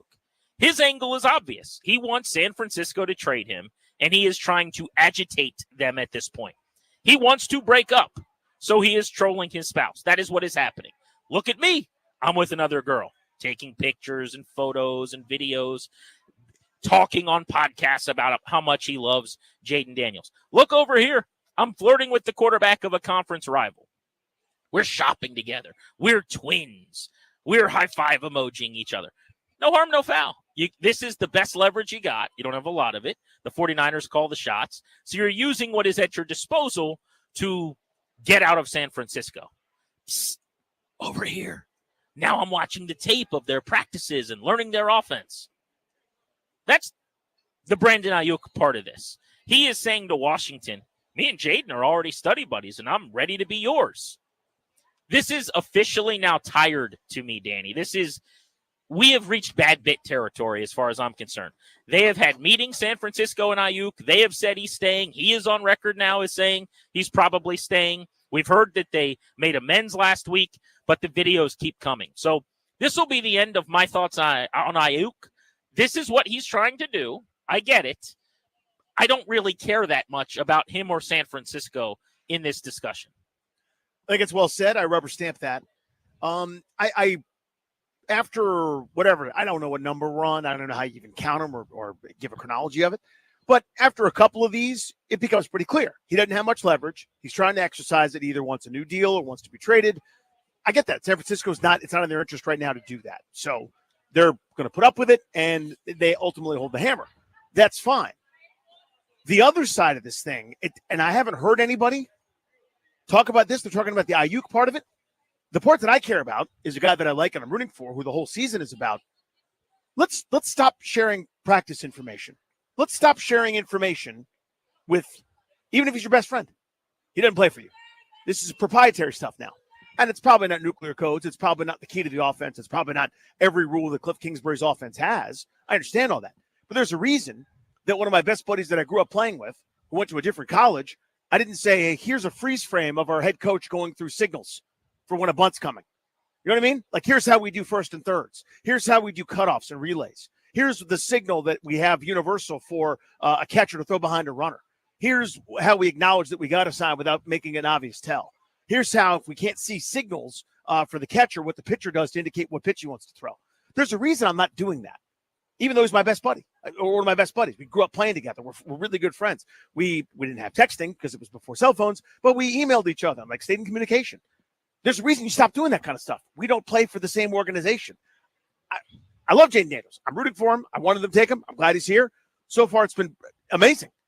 I don't get this, and I don't know why people don't seem to care about that part. Well, the distraction now, the easy thing to do is to parse up what Brandon Aiyuk actually figured out. You know, what Jaden Daniels has actually divulged. Oh, you guys are overreacting. It's just a picture. Oh, he was probably studying his film on the couch, and, you know, Brandon Aiyuk just took a picture. Who cares? There are two ways to view this. One, let's not do this anymore. Somebody with the team call Jaden Daniels and go, hey, man, what's the deal here? Have him explain it to you and then say, cool, the optics are bad and I don't want this happening anymore. I never, ever, ever, ever, ever want to see Brandon Aiyuk or any other player on the team with a picture or video from our practice facility, period. Everything good? We understand that? All right, cool. Go have a good day. Enjoy yourself. That's how that conversation should go. But there are two ways to view this. One is, this doesn't make sense and shouldn't be happening. And the other is, you're wrong.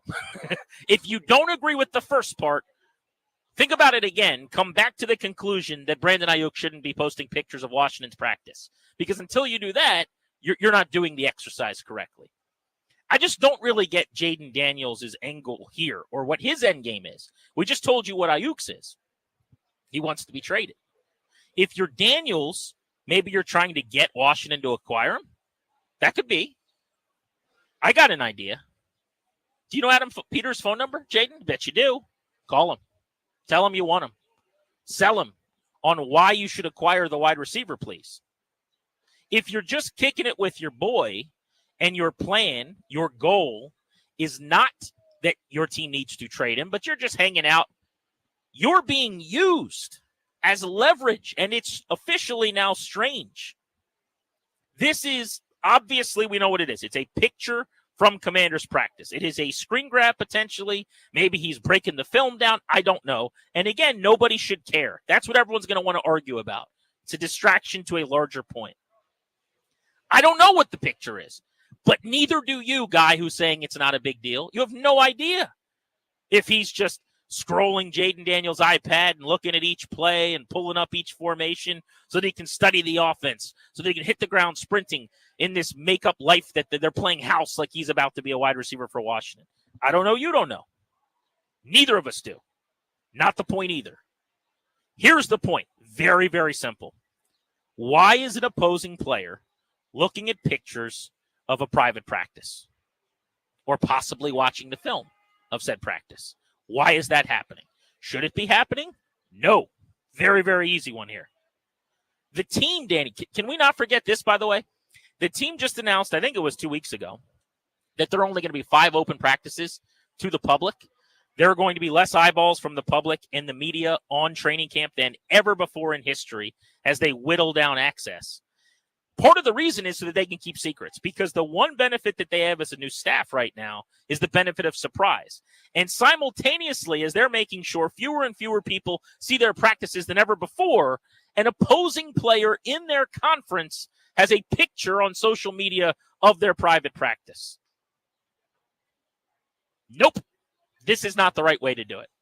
Is it a huge deal? Probably not. This needs to stop now. It's over now. This little fun, we're best buddies, he might be in Washington thing, which was always a big charade anyway, we've jumped the shark. No more pictures of Washington's facility, practices, any of their proprietary information, please and thank you. So I am, while I don't want to say I'm excited for new, hey, we're the 2 best friends anyone can have content. I'm kind of over that, but that's not a crime to me. None of this is. I mean, crime's the wrong word. That's not an offense. That's not something that I even say, hey, that's a strike. You want to FaceTime your best buddies in the league, FaceTime your best buddies in the league. That's cool. I'm not really that into that anymore. When it was a possible flirtation or maybe he's getting traded, it sounds like that ship may have sailed, and now Aiyuk's just kind of using whatever leverage you can for a deal. Totally fine. I understand that.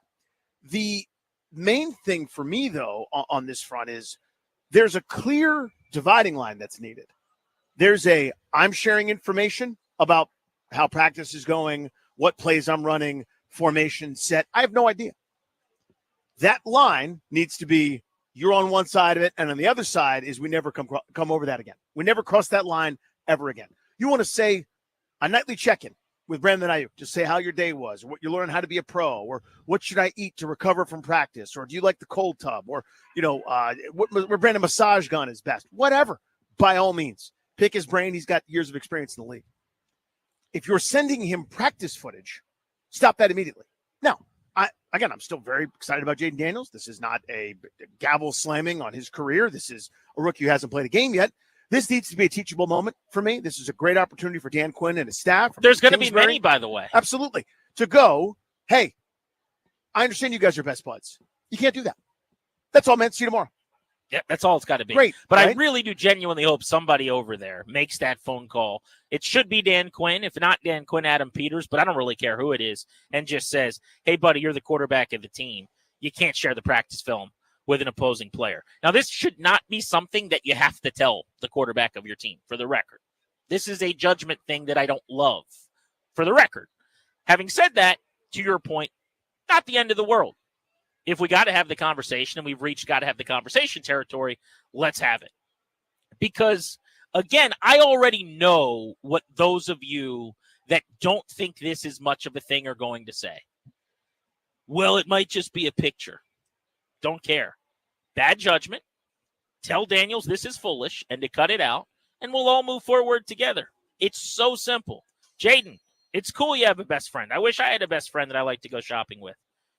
It's even cooler that he's a wide receiver in the NFL. I wish I had a best friend who's a wide receiver in the NFL. But until he plays for us, he gets no access to any of our behind-the-scenes operation. Thanks a lot. We'll see you at work tomorrow. Click. That's how that phone call goes. It's easy, man. Do you play for the Commanders? Answer that question. Do you play for the Commanders? If the answer is yes, then you get to watch practice. Then you get to enjoy the practice tape. Then you get to screen grab practice footage. If the answer is no, then you shouldn't have access, especially if you play in the league on another team. That's all. And for the record, I think teams occasionally, Danny, put out a play here or there from practice. Certainly more the public parts of it than the private sessions. But every now and then if someone makes a crazy catch in the end zone, you might see that footage, right? That might happen.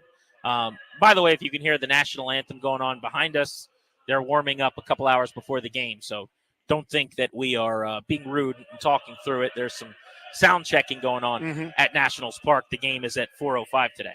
But I guess my point just to end this for now succinctly would be we got to get to a point with this Brandon Aiyuk, Jaden Daniels rapport where there's some boundaries that clearly right now don't exist. However we get there. Yeah, the boundary is the right word. I mean, if you can tell me, you could show me that John Allen was sending practice screenshots to Micah Fitzpatrick or Reggie Ragland or, anybody else from his Alabama days, his roommate from his 4 years in Tuscaloosa, or if Terry McLaurin was, hitting up, some of the other guys in the receiving room saying, hey, here's what we're running, I might pipe down.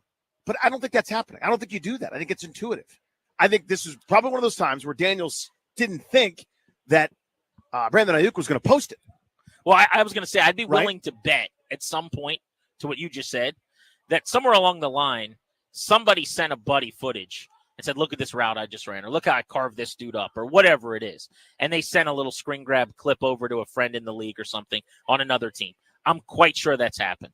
It's the posting of the image and then opening that up for all kinds of guessing and hypothesizing on what's going on that is both bad optics and just not okay. Like, that's the bridge too far. Right. So if I had to guess, and we don't know, I think Aiyuk probably screwed him a little bit, right? And just sort of said, hey, this is a good opportunity for me to do what I need to do, and kind of took advantage of the fact they had access to this.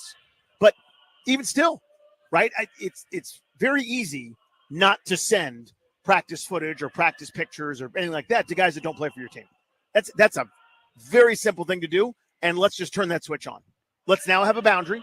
Very easy. Again, you can hear my voice. I'm not screaming at him. I'm not saying this is ridiculous or any kind of gavel slamming over the top type bit.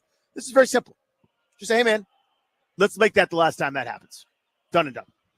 I want to open up the MGM National Harbor listener lines with you next, Danny. I want to see what people think on this. I've been waiting throughout the day. I have not really heard what other people have had to say about this, but I want to know what you guys think. Is this reaching the point now to you of being annoying that a player on another team has video?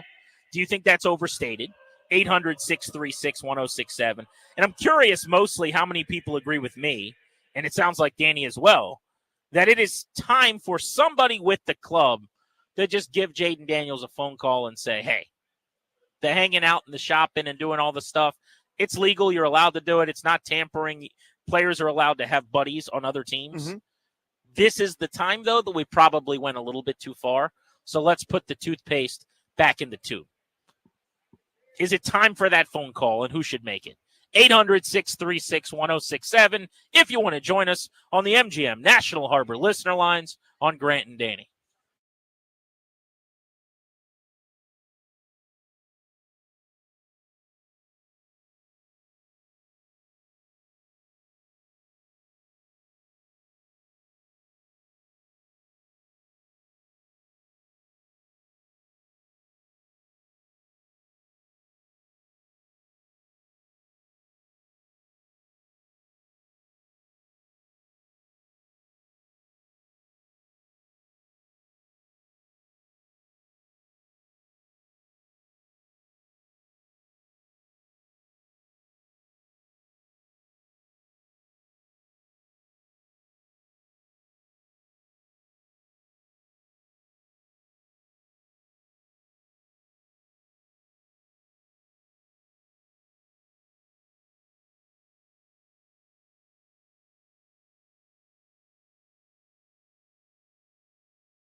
Aiyuk having a picture of a recent private practice for the Commanders. Pretty clearly, Jaden Daniels and his buddy together. Either he took a picture of Jaden studying the film or had either video or a picture of practice. Not going to be the end of the world. From a football standpoint, probably is not a game changer in preparing for Washington in the event that San Francisco had to play them. But it is a strange thing that your quarterback is in a situation where his buddy plays in the league, and at least publicly it would appear is getting some access to practice behind the scenes. And if you're saying, oh, it's just practice, it's not a big deal, it's summer, well, then why are there only 5 open practices at training camp? Why does the team think it's beneficial and helpful to have fewer of you at practices, fewer media eyeballs at sessions? Because they're getting things done and they're building their offense, and they think right now they have the ability to surprise people without anybody having seen what they're going to be running. Phones are open, 800-636-1067, 800-636-1067. Yeah, nothing changes big picture for me. I wanted Jaden Daniels to be drafted. I'm glad he's here. I think overall I've been thoroughly impressed with him. The good glowing reports that have come out of Ashburn have been exciting, if I'm not cautiously optimistic. Seems to be ready to take the league by storm. I think it has a great potential to have an awesome season and a wonderful career. That hasn't changed before this, during this, or after this. I would say this is one of those things, just like my freshman, no, I'm not the same as a pro athlete, but like my freshman year, I did stupid stuff that I would never have done my senior year. This is a thing. This is a growing, teachable moment where you go, even though it's probably not that big a deal, easy to not do this. Let's handle all the things that are easy to not do. Let's not, go 120 miles an hour on a road at 4:00 in the morning. Let's not send screen grabs to our friends of practice. Let's not share trade secrets and craft with people on other teams. These are simple, easy things. We learn. Let's move on. I'll see you at practice. Yeah, it's bad judgment. And it's one of those things you learn from, and hopefully it doesn't happen again. I think what's so jarring for people maybe is that it is unprecedented as far as I'm concerned. I don't know that we've ever seen a player post another team's practice footage in this way, right? Like that doesn't really happen. And the fact that they've been this inseparable social media Abbott and Costello tandem for the last couple of weeks, and they're hanging out and they're shopping and they're going to buffets and they're kicking it together. It's pretty clear where it came from, but you don't see this. You don't see an NFL player showing everyone, hey, I have access of what they're doing right now. And he's doing it for a reason. Yeah. He's trying to get out of San Fran. He's got an agenda. I likened this to he wants his divorce, and he's posting a picture of him with the other girl, and he's doing whatever he can to get out of a relationship he doesn't want to be in anymore. Let's go to Ernest, who's in West Virginia on Grant and Danny. Ernest, what's up? How are you? How you all doing? Good, buddy. Hey, look, I agree with you all.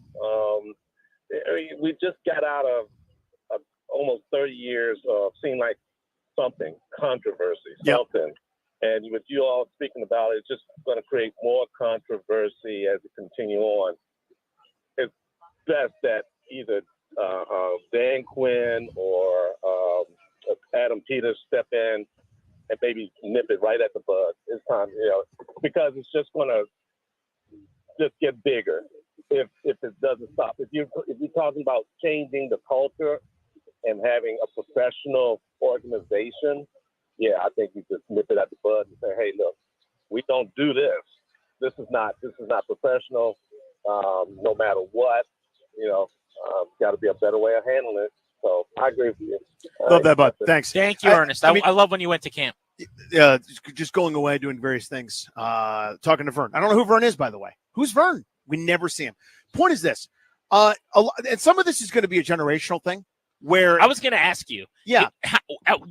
So this we agree crosses the line of, hey, let's not be overly bearing of our Gen Z quarterback, right? This crosses the line. Right. But where is that line? Like, for just as an example, if I was the GM, Adam Peters, I would want to call Jaden Daniels into my office, and I would like to say, hey, man, let's spend less time Instagram Living. Now, he's doing nothing wrong. He's just on Instagram Live. But what I would point out to him is, how often do you see Patrick Mahomes, Peyton Manning, Tom Brady? Like, these guys didn't do that. Let's do everything the way that they did it.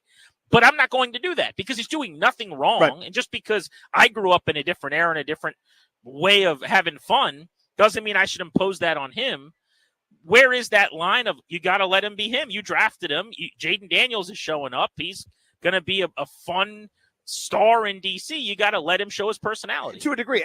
And the thing I was going to say is there is a generational divide here where I'm in my mid-40s, and my entire life wasn't online. He never lived in an era where he didn't have the ability to turn a cell phone or a camera on himself and share whatever he was thinking at that point in time. This is, again, a wonderful teachable moment because nothing bad has happened, really. I mean, this isn't, you're recording illicit activity or you're doing something crazy that endangers somebody or is inappropriate.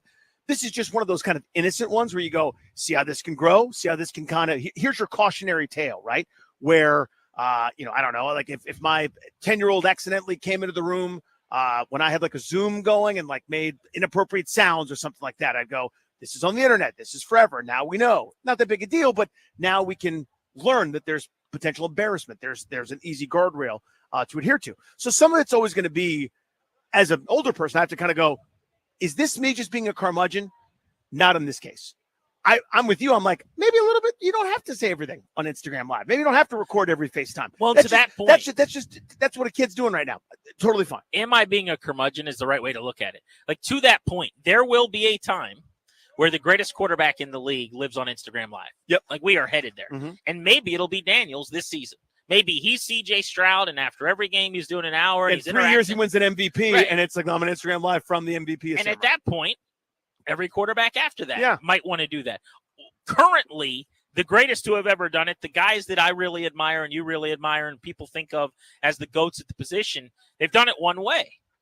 It's not the way of having everything public and on social media and living your life where you're caring about clicks and views and who's watching you. But that is going to change. And I do think I would file that into I'm a curmudgeon.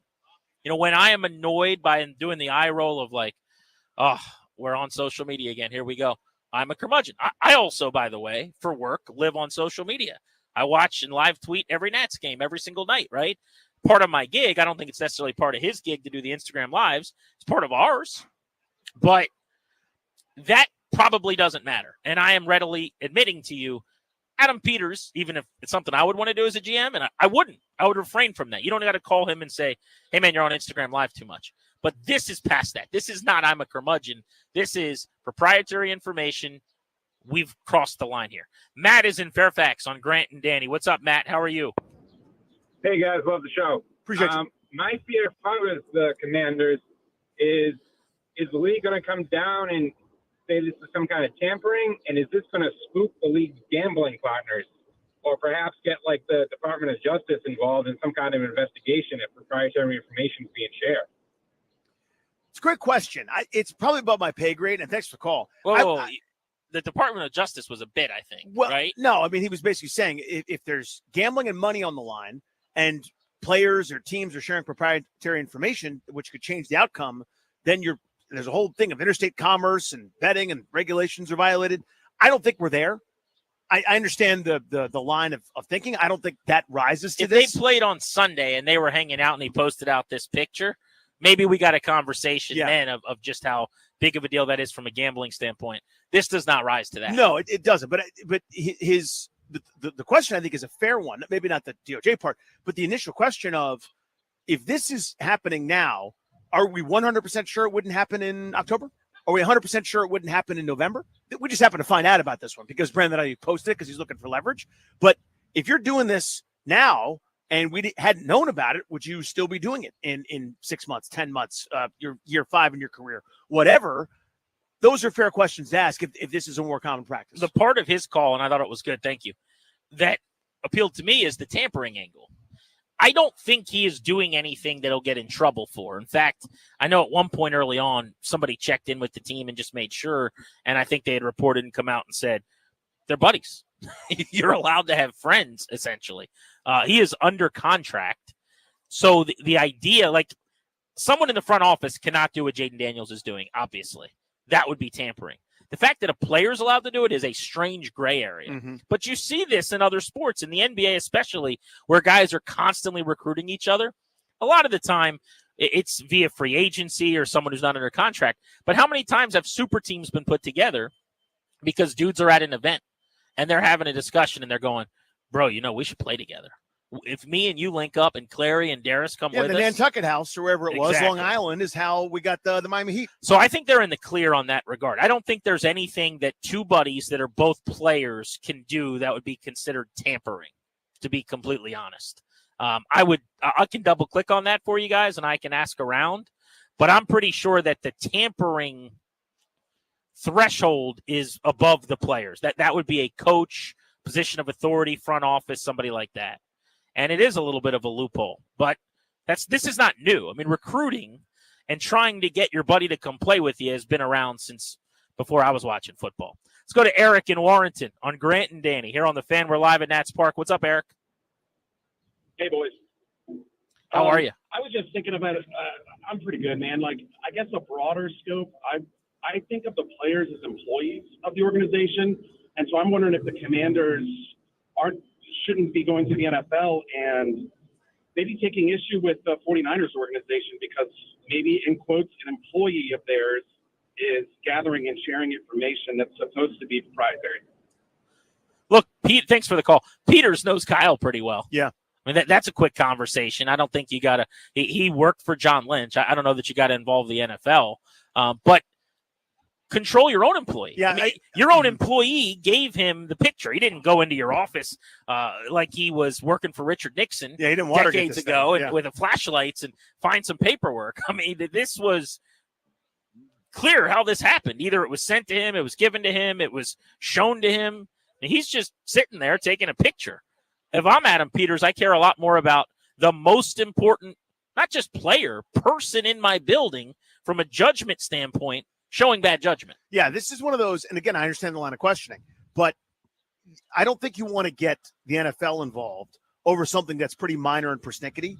Then you sort of get that reputation. You're like the neighbor that won't chip in the $5 for whatever cause, and now you've started a feud over something you probably could solve in-house with a quick text message or a phone call.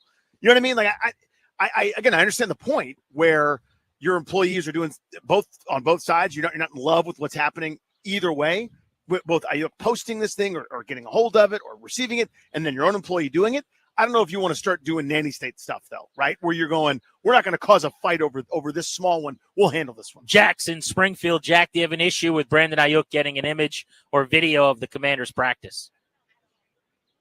Yeah, fellas, good afternoon. It's mighty hot out here. Hey, as a public service announcement, for those young folks that fell asleep in civics or history class, Grant was talking about Watergate. So Google Watergate, and you'll see what he's talking about. That's a good bit, sir.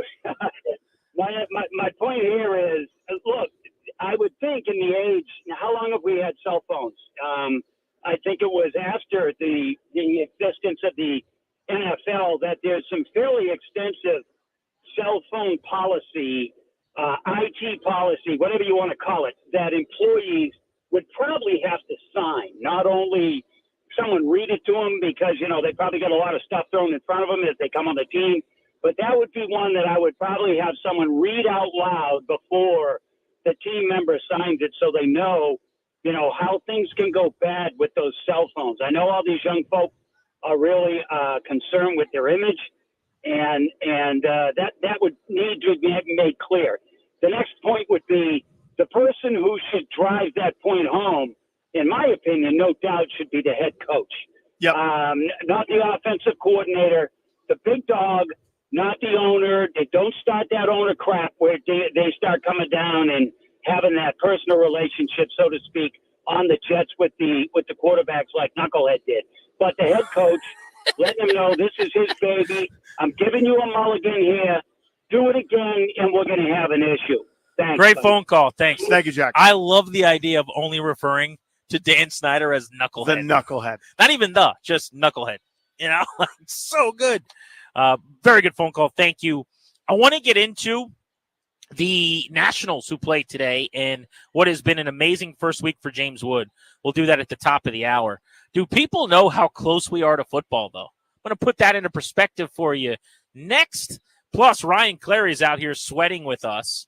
Maybe a Ryan Explains It All right around the corner on Grant and Danny.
G&D welcoming you back to Nationals Park, where they just opened the gates here in the Navy Yard on Half Street. Fans streaming into the ballpark as we speak. A lot of Cardinals fans among the early arrivals, I will say. I can't imagine it'll be a huge crowd today. Getaway day, Monday after a holiday weekend, and it's scorching hot, but hopefully good energy in the park for Mitchell Parker and the Nats. Darius, if you could please fire up some theme music for us, we would like our assistant producer, Ryan Clary, to explain something to us. A sweaty Ryan Clary on site with us out here at Nationals Park. Very handsome. Oozing, not sweat, but sex appeal today. Machismo. Ryan, just a couple of moments ago, Watergate came up on the show. We were hoping you could explain Watergate to us. I actually know this one real well, guys. This one dates back, I believe, into the late 60s. The Watergate scandal was actually a cover-up by President Nixon. President Nixon had arranged a group of, I guess, thieves, you could say, to break into the Democratic convention, in which try to cover up whatever was going on behind the scenes. I don't know exactly what that was. Okay. You were killing it, by the way. But there was a break-in into the Democratic National Committee or whatever foundation. There was a whole cover-up, and that led to him being the first president impeached by the United States of America, I believe. Wow. Very impressive. Wow, Rhino. I need you to spin your computer around so I can see if you've Googled it. I swear to God. All right. Let's see where we're at. Let's take here. a look. I just see us. Yeah, I don't see it. Well, I don't think you did. Looking at his search history here, not going to say that one out loud. No. Certainly not going to say that one out What does she do in that video, Ryan? I didn't know you were that kind of guy. That's interesting. I don't see anything about the Watergate being about searched it? there. I know this. I'm a Watergate guy. You're a Watergate guy. I'm a big Watergate Where is guy. the Watergate? It's in D.C. It's right by GW, actually, right by George Washington University. George Washington George University? Washington University. Yes. I drive by it every Well, if I may, so often. Danny. Yeah. That was his best one yet. That blew up in our face. Put us right in our spot. Son of a gun. When Watergate came up, Danny texted me and said, Ryan explains Watergate, question mark. I thought we had something. I thought we were in a good place. I can tell you what Ryan does not excel at, though. Catching home run balls. Yesterday, he's at the Nats game with a couple of his buddies who are Cardinals fans. Cardinals fans, yes.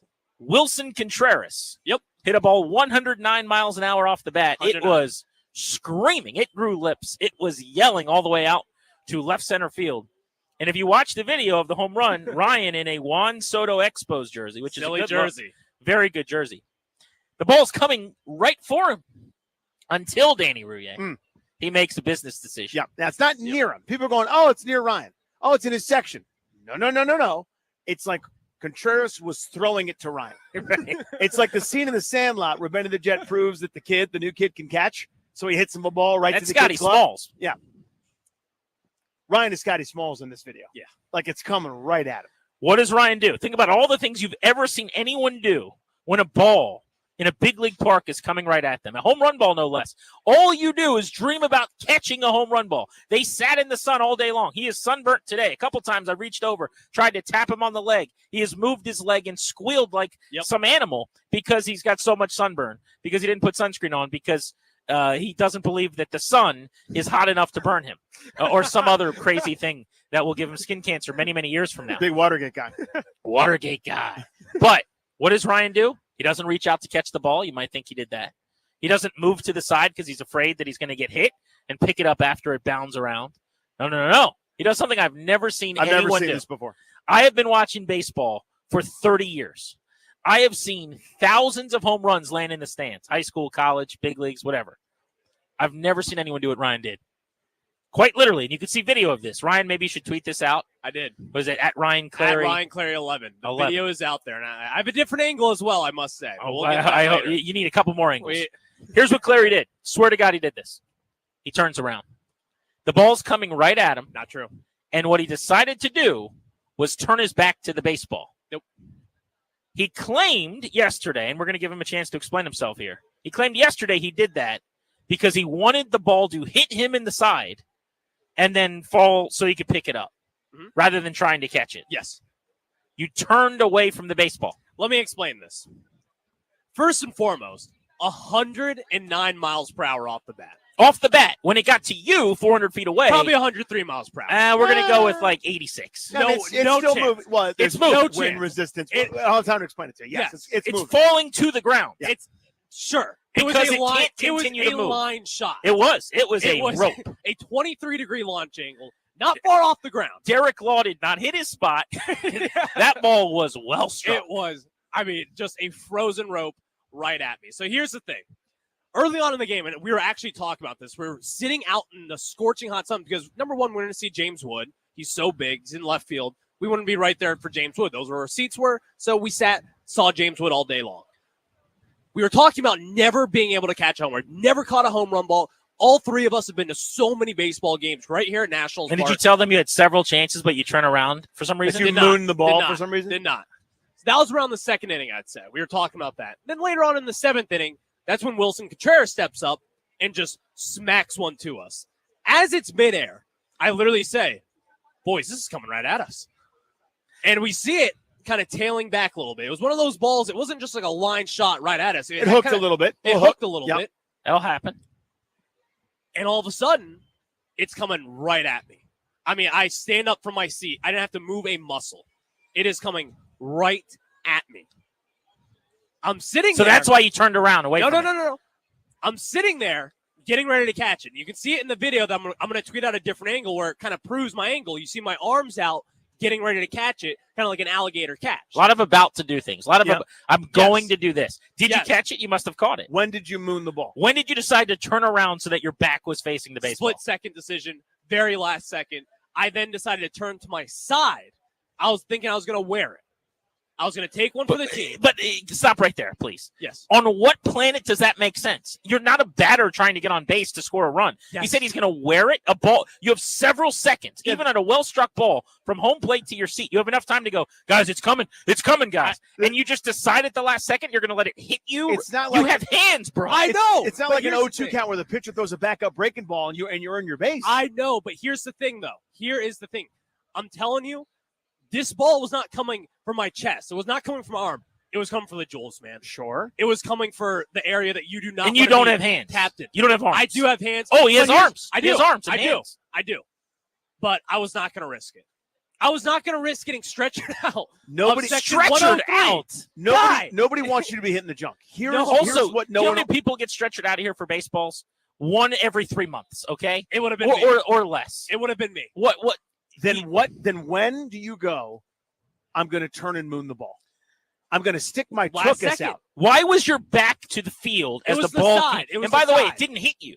It did not, because my buddy who was sitting to my right stuck his left hand out and would you saved look at me that? from impact. Oh, crazy! Look at that. That a baseball fan who wanted to catch a baseball, who had the once-in-a-lifetime opportunity of a ball flying right at I him, know. put his hand out to try to catch it. I Why didn't know. he turn around and show the ball his ass? I thought that's what you're supposed to do. Because take it wasn't my coming base. right at him. It was not coming right up. I'm telling you right now, neither of you guys have ever had this come. It's really startling. It That is. thing was flying. It I wasn't told a you fly yesterday, ball. I've It was never a line had this drive. opportunity, but there was one time in my life, batting practice at Camden Yards, first row in left field, before they redid the wall. I don't remember who it was, but somebody belted a ball. It might have been like Vladdy Jr., Bo Bichette, somebody, and it's coming right for me. And my heart is stopped, and I'm going, I don't want to catch this. So what I did was I kind of moved to my left and reached out with my hands. And you know what happened? A more eager beaver jumped in front of me and took it right like he just wanted it more. I'm not telling you that you shouldn't have been a little anxious, a little nervous. What you should not have done, and I don't understand why you did it, is to turn around facing the other direction so that the ball could hit you in the left cheek. That's true. I don't get how that was your reaction. Well, here's my thing. You guys do know I'm not good under pressure. I think that's been well documented. I didn't know that. Oh, no, we did know that because if you know, you know. It's a football. Oh, that's a good point. It's a football. It is a football. I froze right there on the spot thinking I was going to catch Was it. this an it's a football moment? Oh, yeah. Oh, yeah. I froze. Well, I'm glad that your buddy got the baseball. He The did. Cardinals fan got the Contreras homer. If you ever get the chance again, which you won't, because you've now botched your only opportunity, promise us you won't moon the baseball. We'll see. Do a flying hip check. We'll see. Grant and Danny on the Fan. We are live at Nationals Park, taking you up to 3:30 today. James Wood has not shrunk in the big moment. He has excelled. We'll get into him next.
Here is C.J. Abrams standing in for the left side, and Lynn's first pitch is drilled to deep center field. This is way back. Siani to the warning track, to the wall, and it is gone. Goodbye. Bang. Zoom goes C.J. Abrams on the first pitch from right-hander Lance Lynn. It's his 4th leadoff home run this year, the 6th of his career. This season. Welcome back, Grant and Danny on the Fan. C.J. Abrams, an all-star. We found out yesterday that home run the day before on Saturday. The exclusive sponsor of our shows, the law firm, Condori and Murad. They guide you and your family in the right direction, help you draft a will, set up a trust, create a healthcare power of attorney. Schedule a free consultation with their estate planning attorneys at kmlawyers.com. Be sure to tell them that we sent you. You can get a discount, kmlawyers.com. We can get into Abrams making the all-star team in just a bit, but I want to start, as we are about an hour away from Nats baseball today, live at Nationals Park, fans streaming into the ballpark with James Wood, because we really have not had the opportunity, you and I, to sit here and discuss his first week in the big leagues. Obviously, the last time you and I were together was the excitement for his promotion. We were getting ready for his debut, and what was, compared to normal around here, pretty electric going back to last week. But Danny, 7 games now, 25 at-bats for James Wood. He is already hitting third against right-handers. He'll be hitting third in the lineup today, traditionally reserved for your best player, your best hitter. He's moved up to the top 5 in the lineup, even against lefties, left on left. Most opposing managers are now navigating around him. They are making decisions based on where he's batting, more so than Abrams and Lane Thomas ahead of him in this lineup. And the results so far at the plate have been exquisite. He's 8 for 25. There was a ruling in there that could have been a hit that was an error, could have been 9 for 25, but even still, he's hitting 320. That'd be third best in baseball, small sample. His 452 on base would be number 1 in the sport. Juan Soto leads Major League Baseball with a 430 on base. He's got 6 walks, 7 strikeouts, and the quality of the at-bats has been brilliant. That's the part to me. You know, a few balls fall in, an infield single or not, you know, how something scored. Those things even out in the wash over the course of a long season. It's the discipline. It's the spitting on pitches that are close. It's not expanding the zone. It's not being too anxious. It's not being jumpy. It's not, you know, trying to wrap the ball around the foul pole to impress everybody. The majority of his hits have been up the middle and the other way. Tells you what the approach is. I mean, this kid really is special, you know. And again, he's not going to end up at you know, the 460 on base percentage, and probably not going to hit 320 the rest of the way either. But that doesn't change the fact that he's special. And what we're watching is someone that's not overwhelmed by the tremendous jump in pitching. They're going to pitch him different. They're going to do some different things to attack him, find a weakness. And, you know, it's a game of constant adjustments back and forth and so on. So we're going to see the ebbs and flows. But I'm telling you, there's I belong here that he's giving off that's not fake. It's genuine. He's not cocky about it. He's not arrogant. He's not a jerk. He's not abrasive. He's not shoving everything in everybody's face and playing look at me. But you can tell by the way he plays. There's that smoothness, that grace, the way he glides around. That didn't just, you know, stay in Harrisburg. That didn't just stay in Rochester. That's now in the major leagues. There's no higher level than this, and he looks like he belongs. He's gotten on base in every game, and more often than not, at least twice. He's got a hit in all but 1 of his 7 games to this point. But forget the numbers for a second. It's the at-bats that you talked about. The ability to take pitches, to be comfortable in your own skin, to emotionless, kind of undaunted, unfazed, stay at the plate, work deep into account, not be afraid to hit with 2 strikes early in your career. This is abnormal stuff. We have not really seen anyone. I don't view him as a Soto-like player. He's not going to necessarily draw that kind of walk or have that kind of on-base percentage in his career. However, post-Soto, there has not been a player that has really had a week quite like this in terms of how deep he gets into counts. Every count seems to go 3-2. Seems like every single time up, he's seeing 6-7 pitches. He had a 10-pitch at bat the other day. This team last year saw the fewest pitches in Major League Baseball, 30th.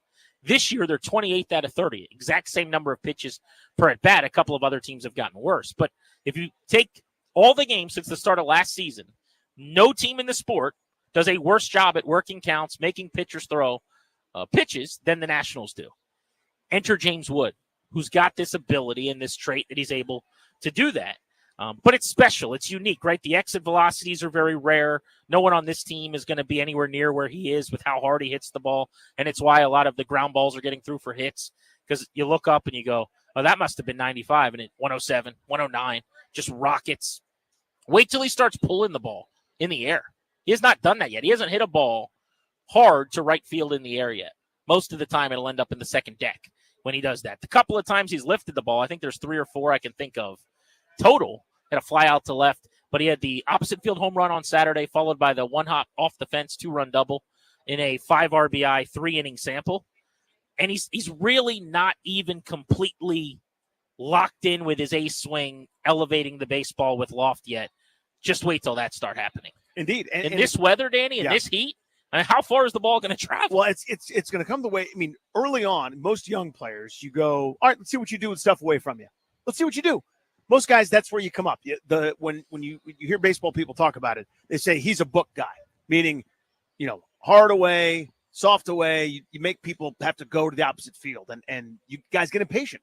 Greg Maddux, Tom Glavine had a whole career of getting guys to try to pull balls that they couldn't, right? And you roll over and you ground out and you bats over quickly. He's more than content to stay over there because A, he's got enough power to do it. B, he can, those long arms and the mechanics that he's got to get himself extended, he could drill the ball in the air, on the ground, whatever, up the middle, opposite field. He can certainly do that. And he's proven that to this point. Now you're going to see guys try to knock the bat out of his hand a couple times. So how do you adjust? Can you keep that opposite field approach and still react in? We're going to find out as teams again start to kind of adjust. You saw it with Soto sometimes. I mean, he'd get off to these, when he was here, he'd get up to some of these rotten starts sometimes where he was a little bit pull happy. Once he finally got to middle of the field, opposite field, then he became kind of that full Juan Soto that would go on these tears where he'd carry a ball club. Wood is kind of already doing some of that now, right? I mean, it really is remarkable. And it's not going to be linear. I want to say that. No, of course not. Yeah, it's up and down for sure. Next week, he could really struggle. There's a 2 for 18 coming at some point, presumably. Yeah, it's the major leagues, man. You can make the case, though. He has been arguably their best player since he got called up. Offensively, I should say. Luis Garcia is on a tear. He's had 3 homers, 8 batted in. Like 650 over his last handful of games? Yeah, he's hitting 588 in his last 5. So maybe he's been the best player this week. But James Wood, in terms of quality of at-bat, the ability to see pitches, nobody's seeing more than him. He has maybe been their best player as a 21-year-old rookie, which is crazy. At the plate, he's been excellent. Now we got to talk about the defense because he has really struggled in left field. And I think there are 2 reasons for that. It's been an adventure out there. If you didn't watch the game yesterday, a ball fell in for a double that scored a run. Another run would subsequently score in the inning. And 10 extra pitches on a super hot day had to be thrown, which is an inning's worth. So it was a real killer of a misplay. It wasn't an error, but it doesn't get scored that way, but it's a ball he's got to catch. Yep. It's a high fly ball to left that gets caught by the left fielder 95% of the time. He was very hesitant and timid in coming in. He plays very deep. He can run. So he plays deep and lets himself come in and track the ball. But he kind of gave way and didn't get on his horse because it looked like he thought maybe third baseman Lipscomb, shortstop Abrams were going to get to the ball. It's his ball off the bat. Yep. You got to go get it. They're waiting for you. You're the aggressor there coming in. But he's playing a new position. He really barely played left field. I think he's got 25 games in left now in his career. And in the minor leagues, he had right around 18 or something like that ever. So he's finding and playing a brand new position. Second, he's in a brand new ballpark. It doesn't sound like a big deal, except it's a big league ballpark. Yep. The lights, the third rung, the seats, the fans wearing white shirts as the ball's coming down. There's a lot of new wrinkles here. And you'd like to think he could just, as a really good defender, which he has been his whole career, make a smooth transition like he has at the plate. Doesn't always work out that way. Jacob Young made it work, but he's in his traditional spot he's been playing since he was in high school. James Wood, by nature, is a center fielder. He's eventually probably going to be a right fielder. He's not really a left fielder, and it's looked like it. He's going to be fine. He's going to end up playing well above average defense. But, Danny, new position, new ballpark, and I would describe him as timid or hesitant. He is just not. That's the word. We're talking about how confident he looks at the plate and comfortable. He's been the antithesis of that, I think, in left. I agree with that. And, a lot of it, when you're tentative, when you're not comfortable. And he hasn't looked tremendously comfortable out there to me. And all the reasons that you stated are probably part of why. It's hard to explain. Like, if you play short, you can play second for the most part, right? That's how people think of it. You can play right, you can probably play left. There are nuances and adjustments that have to get made where the number of times where it looks like a lefty gets beat, or he's not didn't hit it that hard and it actually carries, or it looks like there's going to be slice spin on it. These different things come off in a mirror image of what you're used to. So it's like, I'm used to brushing my teeth right-handed, but now I got to do it left-handed. You'll eventually get it. You can do it if you practice it enough, but that motion and those kinds of things, you have to remember that it's all backwards. Everything is different than it was, even though it's the same. It's still baseball. You still throw, you still catch, you still run, but there's this unfamiliarity, uncertainty as it's all new. Not an excuse. I think it's kind of the reality. My view is he will be in 3 weeks. This will have been a speed bump. He'll be good to go. He's too good an athlete, too natural, too graceful to struggle for much longer. And that's, I think, where I'm at on it is his athleticism is just going to take over. It's going to allow him to get the balls and track balls that a lot of people aren't able to when he gets those long strides going between left and center. He actually made a tremendous catch on Saturday in the win where he was up against the railing, right up against the seating in foul territory. And because of his height, he was able to reach up and basically take a ball off the railing, essentially. That almost like being at a grocery store where you need to get something off the top shelf. Can you reach that high shelf for me, sir? You and I would have been like, we got to get some help.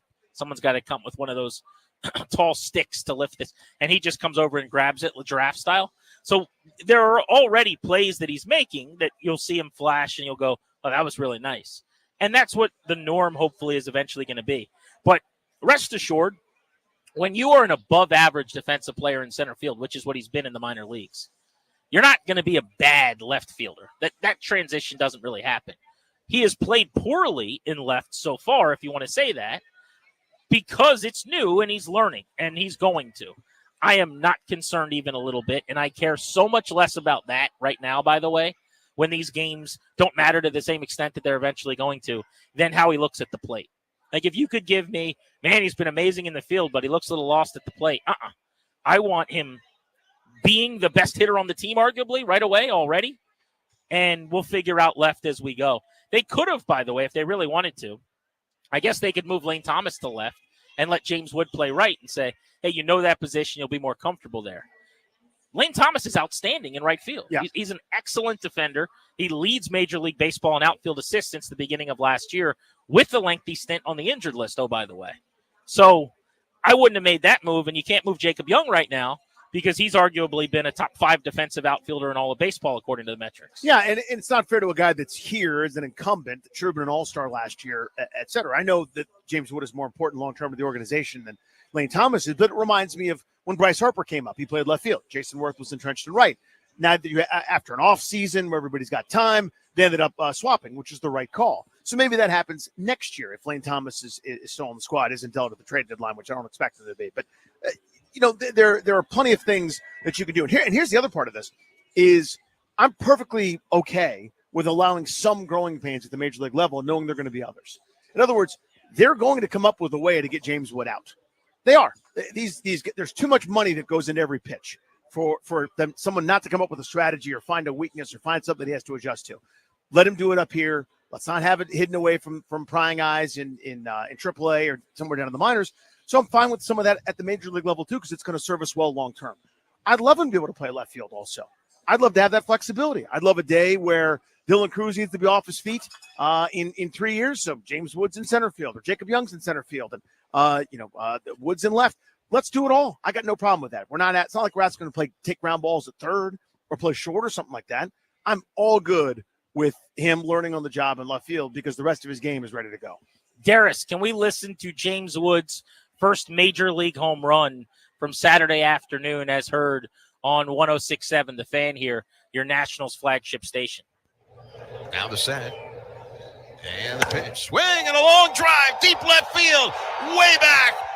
Going. Gone. Goodbye. Bang. Zoom goes James Wood with his first major league home run. It is a 3-run shot off a 2-0 pitch from right-hander Lance Lynn, who surrendered his third home run in 2 innings.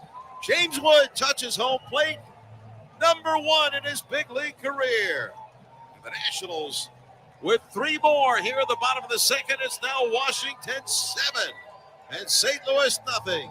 James Wood gets to wear the Uncle Slam hat into the dugout. Attaboy, Charlie. Great call as heard right here on the Fan. The ball, this is awesome, was caught by a couple of teenage kids. I don't know how old they were, but they looked like young guys who were sitting in the outfield, grabbed the baseball, and then both of them got to go down into the clubhouse after the game, gave James Wood his first ever home run ball back, and he rewarded them for their gesture with a signed baseball and a signed bat. I was just talking to Quan, our buddy who's the usher out here in section 105, and he said that basically, he grabbed the kids right away, knew that Wood would want the ball, got their information, and set them up to go downstairs. And they walked away with signed bats and balls. So James Wood took good care of them. Love it on all accounts, right? I mean, for James Wood to get the ball back is really cool. For the kids just to get to go, I'm going to meet a guy that's probably like 3 years older than me that's playing in the show right now. That was the funniest and part. Just homered to me. I think they were even younger maybe than teenage years. But what's funny is James Wood was like, thanks. He's so quiet and understated. He's like, thanks a lot, guys. It's awesome to give me the ball back. And they're just like, oh, no problem. And he's like, good kids here. And I'm like, dude, you're 21. You know, like, you're a kid. Right. I don't know what they're younger than that, but you're a kid. They're little kids. Like they were speaking kid to each other. Exactly. Like, bro, you're sus. Let's go, bro. Bro, trust. What? Your kid broke out new ones playing video games this weekend. He did. You want me to say it? That's up to you. Do you think I wasn't going there, but do you think I'm allowed to say it? No, I don't think so. Yeah. I will say you've seen it on the internet. Yeah. You've heard this a lot. You've seen it memed. This person will be the next undeserving celebrity. Yeah. I can promise. I don't know if she's got a book deal yet or just a TV show coming to a television near you, but she's on her way. Yeah. That's for sure. He did something in Roblox and screamed the second part. Okay. See what I'm saying? Right. Nothing to do with Tua Tagovailoa. Yes. The second part. After the Tua Tagovailoa. Yep. So the Tyreek Hill part. That's right. Got it. Mm-hmm. He's Danny. I'm Grant. You're listening to The Fan. We are taking you up to 3:35. That's when pregame begins ahead of Nats baseball today on The Fan.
And he's Danny.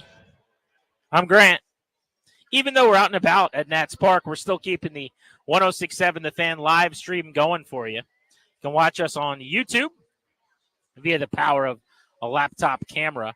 If you don't have your James Wood gear yet, you can go to our merch site and get it. 106.7 The Fan merch shop. We've got the We've Got Wood shirt available at 106.7 The Fan's merch store. Get yours now at 1067thefanshop.com. I still want the 106.7 The Man t-shirts that I've been floating out there. His first ever hit in the big leagues was 106.7 miles per hour off the bat. Come on. That's pretty good. Come on. I want 106.7 The Man with just the outline of 6'7" sculpted Adonis athletic lock flowing James Wood. I mean, the funniest thing about him is everything he does on the field is so loud.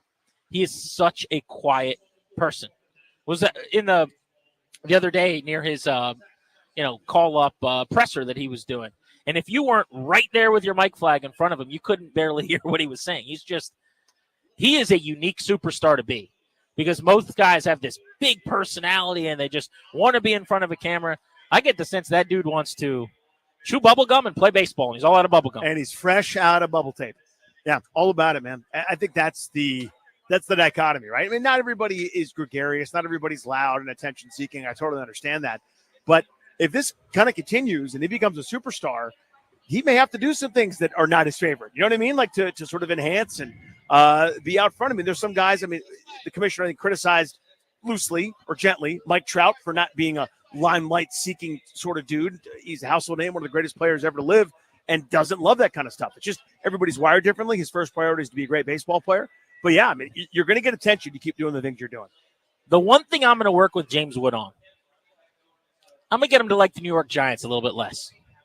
I'm going to get him to like the Washington Commanders a little bit more. That's going to be my goal. You got Daniel Jones as your quarterback.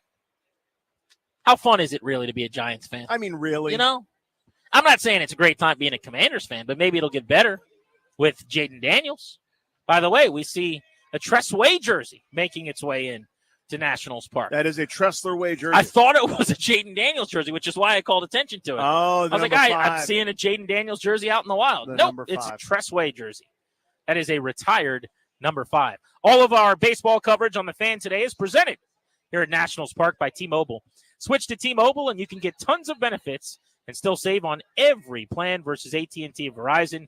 Use their savings calculator to find out how at T-Mobile.com/switch. We've got to give love to C.J. Abrams, the first-time All-Star at 23 years old. 14 home runs, leads the Nationals, hitting .282 on the year, and .860 OPS. Here's what I'm going to say for C.J., and this is why I'm really happy. This was not a somebody has to make the All-Star team bid. This is not the Nationals don't have anyone, so Abrams gets to go situation. I think offensively he's been the second best shortstop in baseball to Mookie Betts in the National League, I should say, and Betts is hurt.